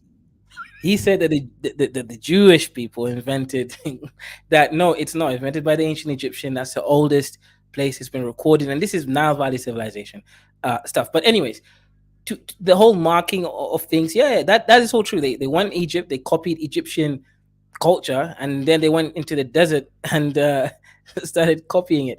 But anyways, it's kind of interesting, right? So what they're explaining about, let's say, this religion, right? Because these Arab religions are nomadic pastoralist religions. Stick with us, right? If you don't stick with us, our God will kill you, right? That's one. Or make your life a living hell. If you stick with us, is a great reward in paradise. It's kind of interesting. This reminds me of FGM. That's why they created it, to stop the women from going against their men when they were on long trips. So this is like a spiritual FGM, more or less, Abrahamic faith. You can't fake them out on that either. You better stick with us. Retention, and there's a great reward coming. And everything about the New Testament is something phenomenal happened. There's really good news. And isn't this so cool that you want to join us? And I think the whole, like, developing a frontal cortex for it's going to come if you hold your breath. Yeah. Is much more a product of religions of retention rather than religions of recruitment. Yeah, well, that bridge that you're drawing between the long view and dopaminergic function is extremely interesting. I want to go back to that part in your book because you're pointing out that the dopaminergic system doesn't just signal reward, it signals the presence of, what would you say? It signals that your theory that reward is likely to occur under these conditions is correct. Yeah. Right? So it's reinforcing, what it's doing is actually reinforcing the potency and integrity of a predictive system that's actually predicting positively. And you would want that reinforced. I'm curious about this issue of sacrifice in relationship to cortical maturation. Because one of the things, this is like a definition of maturity, you might say, is that the more mature you are, the more you are able to forego comparatively immediate gratification for probably larger but deferred gratification, right? So you start to tilt in the direction of the future rather than the present. Okay, so in the story of Cain and Abel, for example, so Cain and Abel are the first two human beings, right? Really, because Adam and Eve are made by God, so forget about them. Cain and Abel are the first actual human beings. That's when work is invented, right? Because sacrifice and work are the same thing. When you work, you're not doing what you want to in the moment. When you work, what you're doing is not doing what you want to in the moment so that the future will be better or so that your family can thrive, right? It's deferred and social. It's deferred and communal. It's like the definition of work.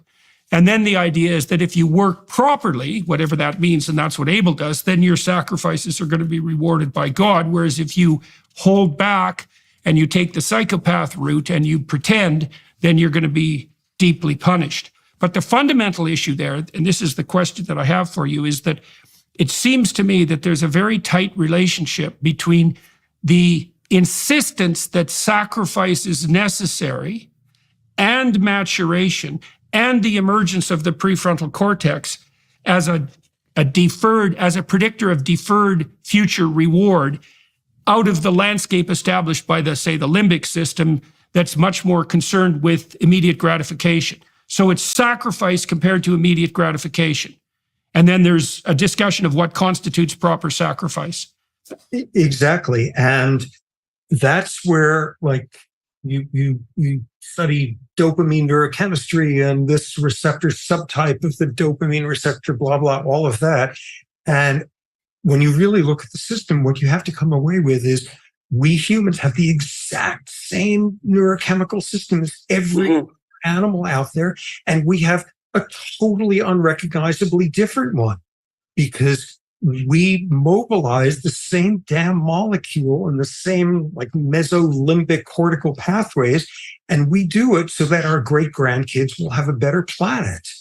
And we do it for an after, like we do it on a. Well, do you think there's any difference between that and the idea of an afterlife? Like, I mean, if I'm thinking 6 generations into the future, why wouldn't that be represented symbolically as something like an afterlife? Because it is an afterlife. I'm dead.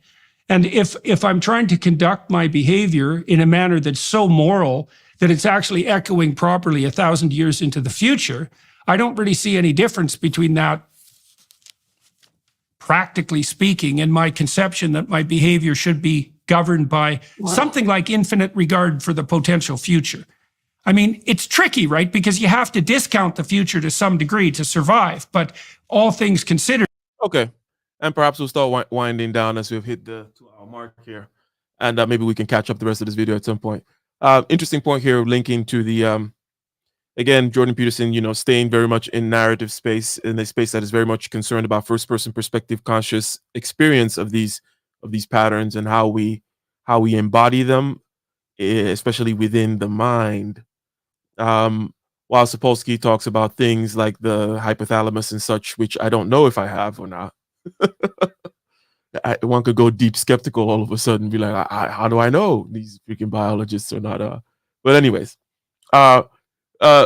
any thoughts about this afterlife being just another projection, into the future sacrifice? I mean, I think it obviously is, right? I mean, obviously. I don't know. I can't really disagree with it. And Chuku says morality is a consequence of the interchangeability of perspectives and the opportunity the world provides for positive sum games. Well, you know what? You should make a display card. I don't know. Little because the chaos possibility that he said there, that possibility is a key aspect of our reward system, right? You know how we want something, we don't know if we'll get it, we finally get it, and now we're satisfied. Okay, now we're looking for another possibility. And we're typically, we get bored if we push that button every time. We're the rat in the maze. It pushes the button every time and the cocaine comes every time. We don't like that, right? And, people have written about these types of things, and people know about these types of things. Like give person everything they want. They'll flip the table. They want something interesting to happen. I was reviewing this book of aphorisms. Shout out to Nassim Taleb, the book of aphorisms called The Bed of Procrustes, where he was basically talking about the fact that, hey, what you want, okay, is a little bit of randomness and unpredictability, right? This is what the dopaminergic system rewards. It doesn't reward predictable, the same eating pizza every day with the same whatever. So no matter how much you love it, you want a little bit of like, oh, maybe the pizza doesn't arrive today. Or, oh, who knows what may happen. And anyways, go ahead. Actually, that's a really great point. So this is my little thought on that aspect. When so your body has obviously evolved to like certain things, right? Perhaps more positive feeling and less pain, etc. But only pain in some cases, maybe sex or something. You want to. There's some nuances that the body has sort of evolved to prefer certain interactions. However, the body can't rely on that because it's again signal errors. So what the body has to do is it has to regulate between pleasure, pain, and all these things through games, right? So Perhaps let's look at depression, right? Your body doesn't know exactly what will make you depressed, what won't make you depressed. So you have to regulate it in a way that, hey, sometimes you'll feel like shit, even if you have so-called everything you want, so that your body can recalibrate into a new balance. At the end of the day, you're surviving in an environment. Your body and your mind doesn't really know what you need in order to survive completely. It only has the markers of certain physiological responses, such as, okay, I'm avoiding pain. It doesn't mean all pain is bad. So that's why some pains, you'll actually feel better in pain than you would in so-called joy eating pizza every single day. Your body just has to recalibrate. Yes, and Jordan Peterson also kind of talked about, again, the narrative example of the hero's journey, right? The hero's journey is about going outside of your tent, Abraham, going outside into the unknown, right? Being a scout with uh with Captain, what's my favorite captain's name again? I forgot. Yeah, I forgot to. But being a scout that goes out there, outside the walls, right, into the Captain unknown. Levi. Captain Levi, yeah. That that's the hero's journey. And the hero's journey is, again, putting images to this notion of the unknown. That it's not just about all you've got over here at 75-year-old man living in your father's tent, Abraham. That go out there. And then obviously what happens out there is a bunch of disaster, a bunch of unknowns, a bunch of kidnappings and this, and he gets in wars and he forms alliances. But then you have a great nation as a result of engaging with the chaos in a optimal game theoretic way. So we'll go with this BS seminar, right? Yep. But yeah, so any more thoughts about the meta conversation between these two? Do you see any personality traits of this other guy?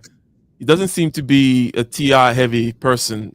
I No, don't he's not. To sense. be honest, at first I thought he was some kind of NFP, because or N. So no, just come XFP, right? There is no consistent transtemporal logical framework that he's using. He's using more perhaps temporal indicators of functions, right? So he has this tic-tac game or whatever tit-for-tat game theoretics there. He goes into specific ordered systems, right? So that's more TE representative there, as opposed to aka thinking on how things get did, as opposed to thinking on truths. When it comes to intuition, that's difficult to know. He does seem to be following at the very least, he's following everything Jordan Prince is saying, and he's willing to engage in it, even at some level of his craziness, right? Even adding something in the spiritual thing, although he's mostly repeating what Jordan Peterson is saying. I'm not hearing new insights when he comments on the spiritual aspect too much. But so I'm seeing the P as well. Doesn't seem to be too organized. I'm not seeing so much J in him, and I don't see any models, right? Like real models in him. He's not really expanding from the models, right? He's seen something he studied, and he's representing those ideas of things he studied, rather than really creating a complex path in his mind. So yeah, I'm seeing TE, and I'm seeing I can't say if it's NE or NI because I'm not really seeing interesting topic, amigos. What's good? The Renaissance Rogue, aka Darth Manco, over there, right in the chat. It seems like both of them came back at the same time, Mike, right? This one and the other one. Yeah, so I don't want to give a definitive type, but that's what I'm seeing. Indeed. So, ladies and gentlemen, this is the end of at least this part of this conversation. We will indeed continue with the rest of it and see where they land. Again, Mr. Sapolsky, I believe his first name is Robert, is a primatologist. He teaches in some Ivy League university, writes interesting books, one of which is called Behave. A good one for, shall we say, popular or mass consumption is Behave, yes. And basically what he's doing here is kind of showing how these behaviors, game theoretic behaviors, ethical behaviors, emerge based on these dopaminergic and other kinds of systems in the brain, okay, that incentivize the creature to do X, Y, or Z. mainly having to do with future projection. Like, okay, what's the future possible reward? Is the reward guaranteed versus not, which was the last aspect that we mentioned, leading to the hero's journey aspect of things. So we're gonna take a question from your favorite, uh, Oh, antagonist. ENTJ. Oh yeah, Go your ahead, favorite, Ian. ENTJ antagonist. Favorite antagonist. That's the correct word and all that stuff. That's the correct definition. Uh, Keizo. I seem to find he latches onto ideas so much, and then he just goes and runs with it and all that stuff. So I don't know. Recently, Keizo's the new wave he's been on is this master slave morality thing that he's been on and all that kind of stuff. But to me, it seems to me that you must have to be in a position of advantage or superiority in order to actually develop that idea or rationalize. It seems like it's natural for human beings to rationalize to rationalize why they have gained advantage in life or something, to rationalize the reasons, sometimes to the point of delusion and all that. So it's kind of perplexing to me that Keizo would also say that he is operating from from master morality. When you look at him or look at his people collectively, you are coming from a slave morality in a sense, isn't it, Dr. Keizo? You have to repeat the last part. I don't think I understood. It's very ironic in a way for you to say that, because for you to say that you're operating from master morality. When you look at your surroundings, it's entirely, by your definitions, you will be classed to be put in a slave morality kind of camp in a way as well. So I'm just saying that to develop a master morality or to rationalize being in the master morality, it must evidently be that you have gained advantage in life through whatever circumstances led you to that.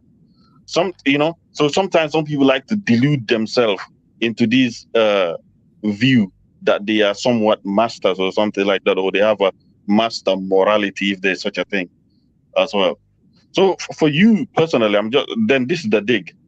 You are coming from the collective, by your definition, slave morality. So it perplexes me that how are you a master in this case?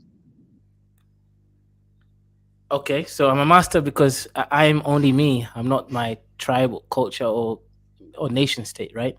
But okay, so okay. Let me answer your question without being facetious. When it comes to, let's say, these different styles, right, master or slave, I did actually preface this earlier, right? I think I actually did answer this same question. Tribes, right, small communities operate, generally speaking, at a slave morality until they reach a level where, like, nation state, for example, where they can actually they can project their power, because at that point they are powerful. Meanwhile, when you're in a small tribes selective process, you are going to have to sort of simp for the other tribes around you, because you could be outflanked, right, on multiple directions, because, well, they're going to kill you. But once you're big enough, you can actually protect yourself in a much sort of sustained historic manner across multiple games. Now, when you're mentioning me, right, Darth, I am in Kenya, right? But I personally will not be operating in slave morality just because perhaps Kenya as a nation state has to, in order for it to, let's say, not have America come in and kill our presidents and all that stuff. So that isn't me. But yes, the country itself will operate under that, sort of circumstance because of the reality. I'm not too sure what your point is here. No. But go on. Yeah, let me interject here. I think I see what the point is, right? And I'm pretty sure when I see things, I just don't say I see them.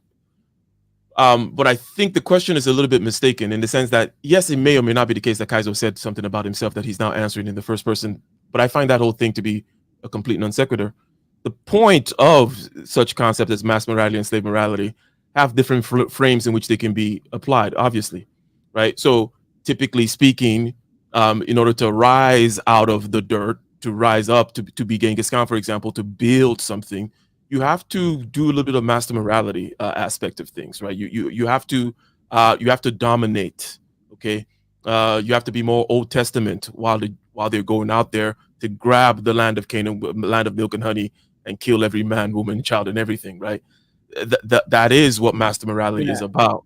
It is about Actually, and within the life of one person, there are going to be aspects, okay, and also I time think like in which you have to be aware of these different things, having the sword, sheathing the sword versus blah blah blah. right. Anyways, go ahead, Kaiser. So I actually okay. So let me flesh it out. In other I think words, I find again, my point is, I don't know why we're talking about this thing from a personal perspective. Like, who cares if I call myself a master morality? It's my understanding of these concepts, where they apply, where they don't apply, and is it a good heuristic for the points that are being made, which are not just points about whether I'm a master or not, right? Well, yeah. So I think in that representation, I look down on slave morality people.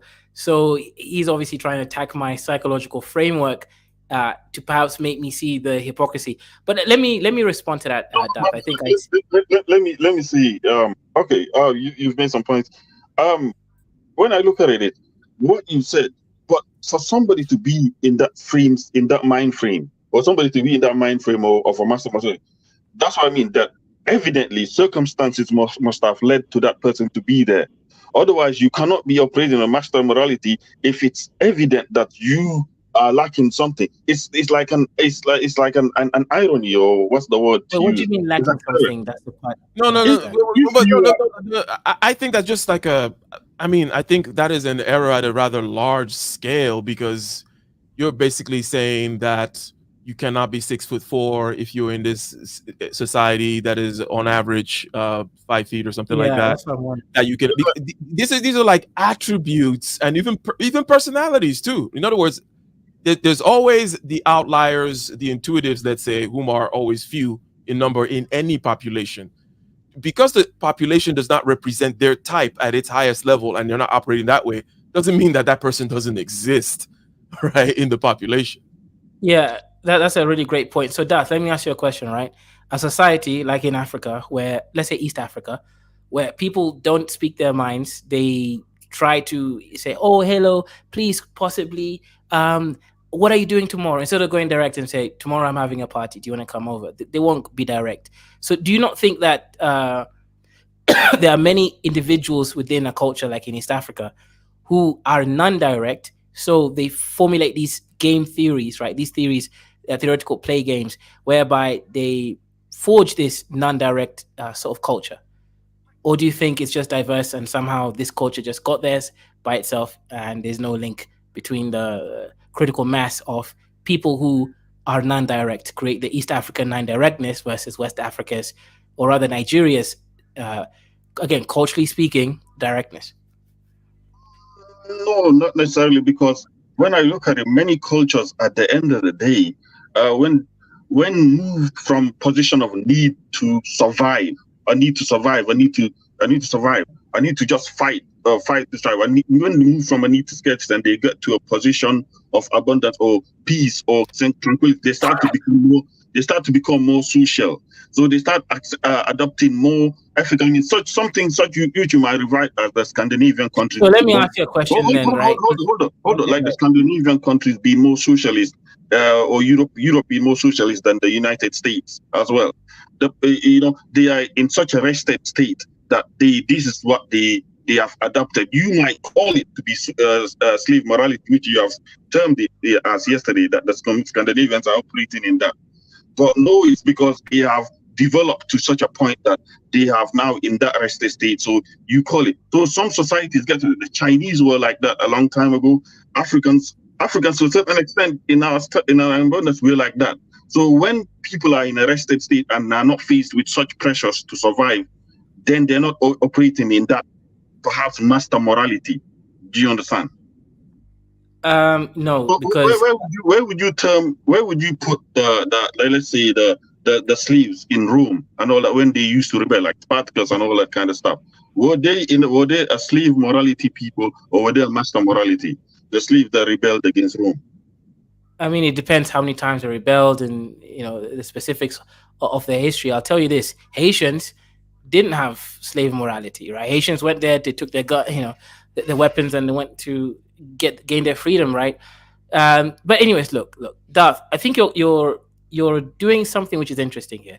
You're conflating facts versus definitions of statements, right? Just because Norway is a slave morality country, or Scandinavians in general, doesn't mean that that's a good or bad thing, right? I'm not creating some kind of distinction here objectively. The only time when I create like a moral value for saying that slave morality is for wussies is in a context of Africans, because of the fact that we're trying to talk about liberation. So it's not good for that. But objectively, there's nothing intrinsically wrong with it, right? It's about survival. And also, there was another term which I guess I missed because I usually don't express it. It's not just slave morality versus non-slave morality, right? There's also the Hegelian principles of master-slave dialectic. So even if you are a master morality person, you might be operating, and I think this is why I wanted to correct Ike, right, on elements. So I didn't want to say that they're, I think I almost went into the concept of sometimes you'll be vying as a master or slave, even in an individual's life in specific context. I'll disagree with that. I'll say if you are a master morality person, you mostly will just be doing that, but you might be a slave in a master-slave dialectic in order to get where you want to go. Do you disagree with that, Ike? Yeah. Well, no, I don't disagree with that. Plus, also they're also self-identifying types of things, right? The master needs that slave, and they're there Right. in a kind of a dance. But let to the point about the non-value judgment aspect of this, Darth, right? I always look at it as a set of chessboards, right? So there's one chessboard, for example, where you're nation A, you're negotiating with nation B, and in that chessboard, it's all about how many nukes do I have, how much hard power, and how much balls do I have with my people and fighting spirit and all that kind of stuff. What can I do to cook them, right? And what alliances do I have? That's one chessboard, right?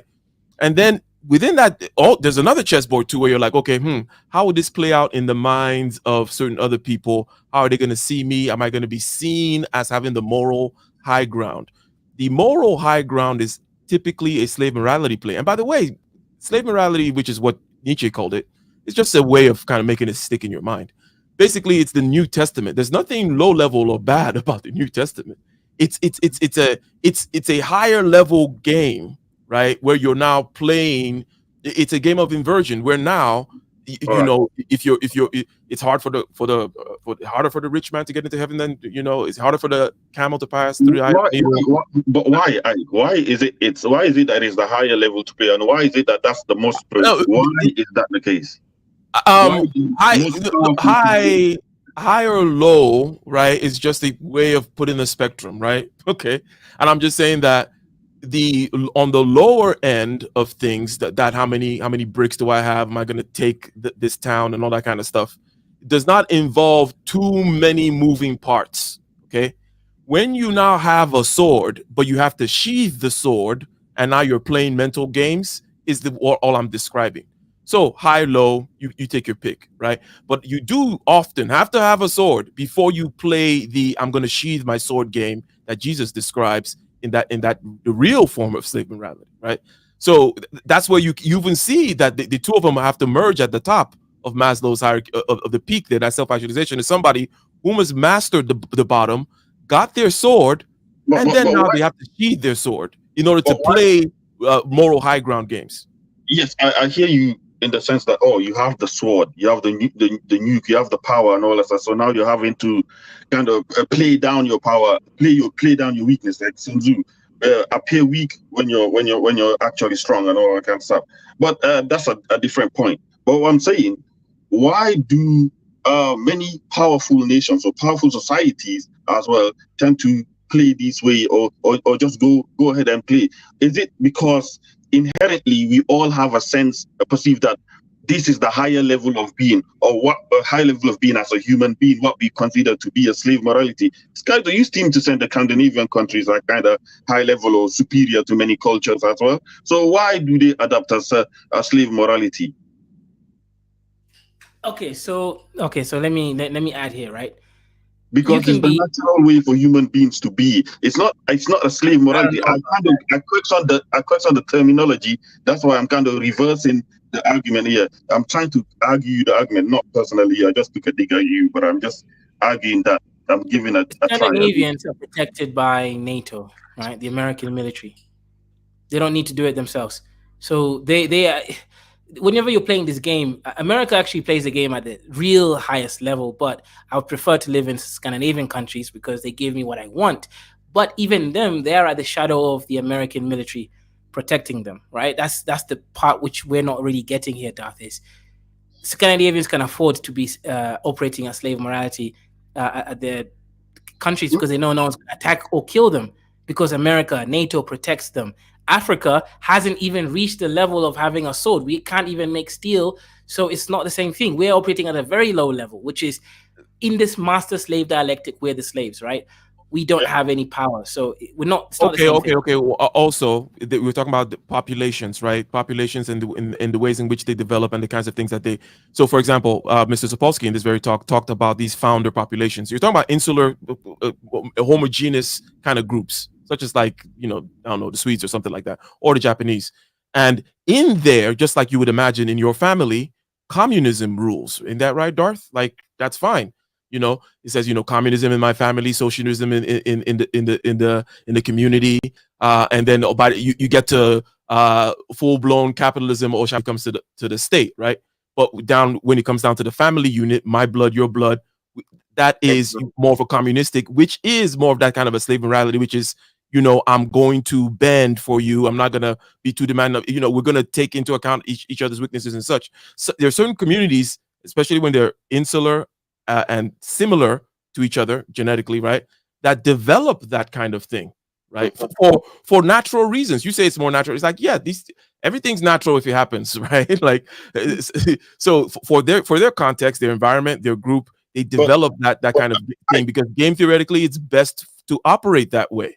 Just interject a little bit. 100% what you just said there, but they only develop that only when they're in a state where they've been in a state of continuity of that rested continuity and tradition for a long time, and they develop that when they're in that okay and abundant era. But when they're in the state of chaos and survival, that's when these, you know what I mean? So they don't develop, because if you're in a state of chaos and you're in a state of survival, you don't have time to develop these kind of refined means, what Keizo might say, these social and communal ways of being, which Keizo might think is which Keizo might think is a slave morality, and it might be low, but what it is it's giving time for human beings to develop. Okay, here's you seem to be going back to this point of calling it. Sorry. No, there's something that it is something you keep referring that it exists. So you're not saying it doesn't exist. You're saying that there's this thing over there, and you don't like what it is called, or your perceived notion that it is considered low, even though so far we've been talking about how it's a very complex thing and this and that. You get the sword, you see the sword, this, that. It's just reality, right? Sometimes there's some places where the sun doesn't set. There's some places so it doesn't mean one is bad, one is not. But change is constant. And the thing about it is, for a high level human being, they're going to recognize that all these things are potentials within themselves. After all, it's human beings playing the dance, right? So they're going to be tendencies of master morality and tendencies of slave morality, not evenly distributed though amongst the different types and manifestations of human being. And then it plays out in different populations. I think that Nietzsche, when he came up with this master versus slave stuff, was trying to be provocative because he was anti the whole kind of Christianization, softness of certain things, because it seems like it was an avoiding of arguments, avoiding of really getting down to the nitty gritty of stuff. So he really bashed the slave morality type stuff but also to kind of point it out, because many people didn't see very clearly that even in that very Bible that they're reading, that first they were masters and then they were slaves, and the things that they preached in both parts of the Bible were quite different, right? The things that we're saying when they were masters in the Old Testament became quite different, complete inversion, where in the Old Testament strength is good and power is good and sheep and milk and wives are great, and then all of a sudden it's now blessed are the meek and turn the other cheek and all these other kinds of things. These things are all poles within the human soul. They simply exist. All right. Of course, you obviously seem to understand that, and of course. So, I would like Keizo to refrain from saying, okay, fine, okay, if Africans are evidently operating in a slave morality right now, that will be the case. But this situation is not stagnant; it changes, just like the slaves in the Roman Empire, or the slaves in Haiti that rebelled and all that kind of stuff. When they rebelled and all that, because they sensed opportunity and sensed advantage, so they had to then think in a master morality. So they had to then switch and say, this is an advantage we must capitalize on as well. So it's the same thing for any people that sense an advantage. It is not. It's not to say this race is operating in a master morality or slave morality. It's not stagnant. You understand? So I will hold Kaiser from refraining on that. But anyways, if he wants to go, I can't stop him. But all that kind of stuff. That's all I wanted to address. I'll be talking about these soon. I made a whole stream and I forgot to record it. But I'll be talking about these soon in my own channel. Oh, okay. Shout out to the He Darth. seems to have a retard morality. Doesn't know where the record button is. This guy, like a dickhead. Anyways, All right. Ladies and gentlemen, yeah, and as I mentioned earlier, we will continue at a later date, continuing this video here. Shout out to Darth. Thanks for coming in and antagonizing Kaizo regarding Kaizo's narratives that he's trying to push out there about Africans. So Yeah, I even think he's wrong, right? Because even the Scandinavians are only insular slave oh man, morality. yeah, Right? you guys are good. Now you're gonna get on some SI bullshit. Whatever. Right. Um, It's yeah. yeah, well, either way, quite interesting. I think at least you were able to maybe tease out some of these things in a rather quick way for the audience. I think that last few minutes there was a good way of condensing a lot of things for what it's worth, right? So I'll give you the last word as the guest, or maybe I could give you a last beat. I don't know. You got a beat? Uh-oh. Okay. Let's see. Are you Can get a scared? beat. Hey, What did you Chuku. say? Chuku says you can't freestyle. He says you ain't got this. Oh. Okay. Let me find this. A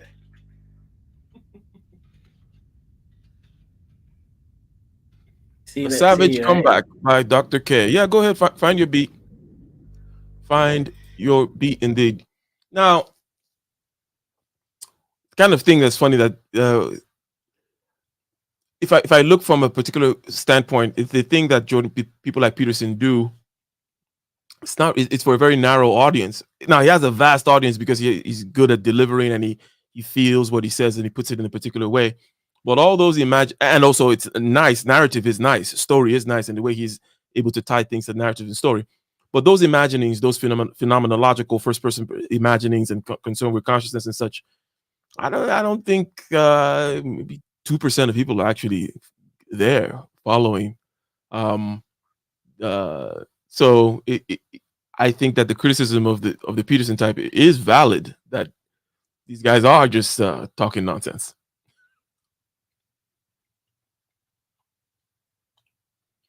And one man disagrees to disagree. You can never trust that man. He's always just out there in the chat saying nothing, coming up defending Africans. Freaking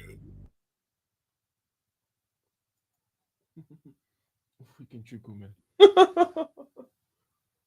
We're inclined to petition. That's kind of interesting. There's a lot of kind of NI tendencies in the way this guy types. Oh, I don't know if he's quoting Hobbes or something. Yeah. It's an interesting guy, right?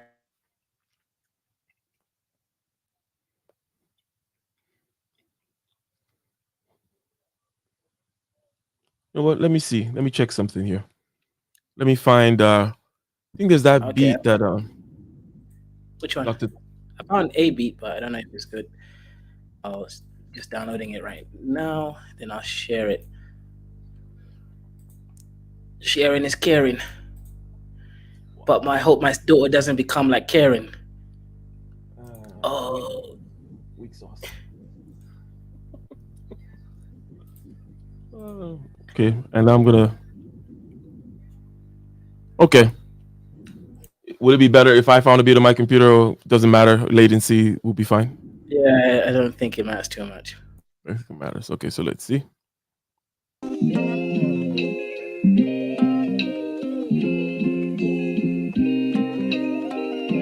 Yeah, you get coming with your. is going crazy. Yeah. Yeah. Whoa. You can go first.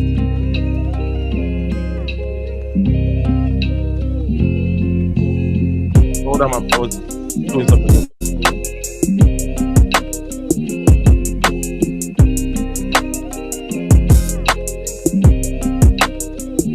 Windows of my mind went out of sight, out of sight with my prime. Sitting all the times on the YouTube.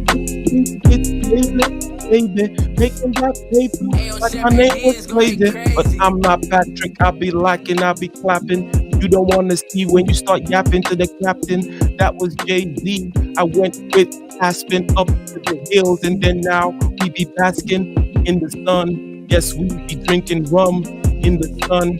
Yes, we be having fun with the nursery rhyme. This beat is skipping on me. I'll be skipping on E. I'll be skipping through the freeway, skipping on D's. I'll be skipping on the. Anyways, so that's enough of our opening volley for you to get your brain right, get your brain tight. Yes, the main man has got the main type written on the pages. Yes, I got green, but I'm not the stages. I'm not the savior. I'm not the one to come with the rounds. I'm not the one to put down the pounds of cocaine for Colombian, coming through like the mulligan, playing golf like my name was Captain Sullivan. Yeah, take it. Yeah. They used to call me the slave. I got the pavements. The pavements come in late like the payments. Every single time I walk out the street and they're like, hey man, who do you think you are? Like they came in. I got some money stashed up in the islands. I never come in for the second time. Like my name is Canaan. I'ma kill you. I'ma kill you like I killed this beat last December. It's about to come for the second coming like my name is Christ. But I never died for no dusty ass. It seems as if whenever time I come back, it's like twice. I die once, I die back for the second time. The last time I only died for my own sins because I recline back like a chair, like I'm the gaming. Every single time I come back to life, I'm straining. My eyes are tired. I ain't slept for 5 days or 5 years. Sometimes I feel as though I'm just over here. My head is queer. Yeah, you died back, but I died front. Come through with the high kick, put it in your chest. Now what? I like how you died and died back. But anyways, I'm back again on the clouds. I'm making many rounds while the crowd goes row, row, row like a punching dragon. I'm a tiger.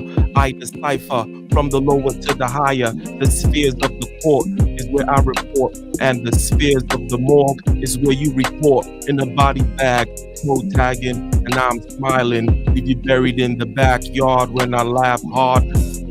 Yes, I punched her in the mouth, then I left you in public housing.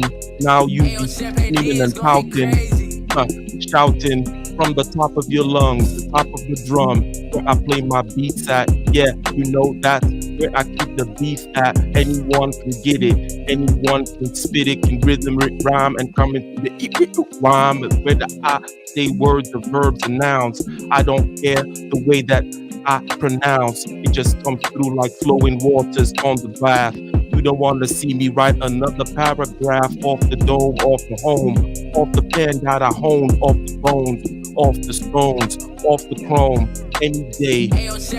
is going crazy. Yeah. All right. So I think that was a good enough test. But give us one more. Now I'll do one more. We'll take it out. Okay. You play violin. I'm a master. I'm just violin. Every single time you see it down the street, it's like I'm Karen.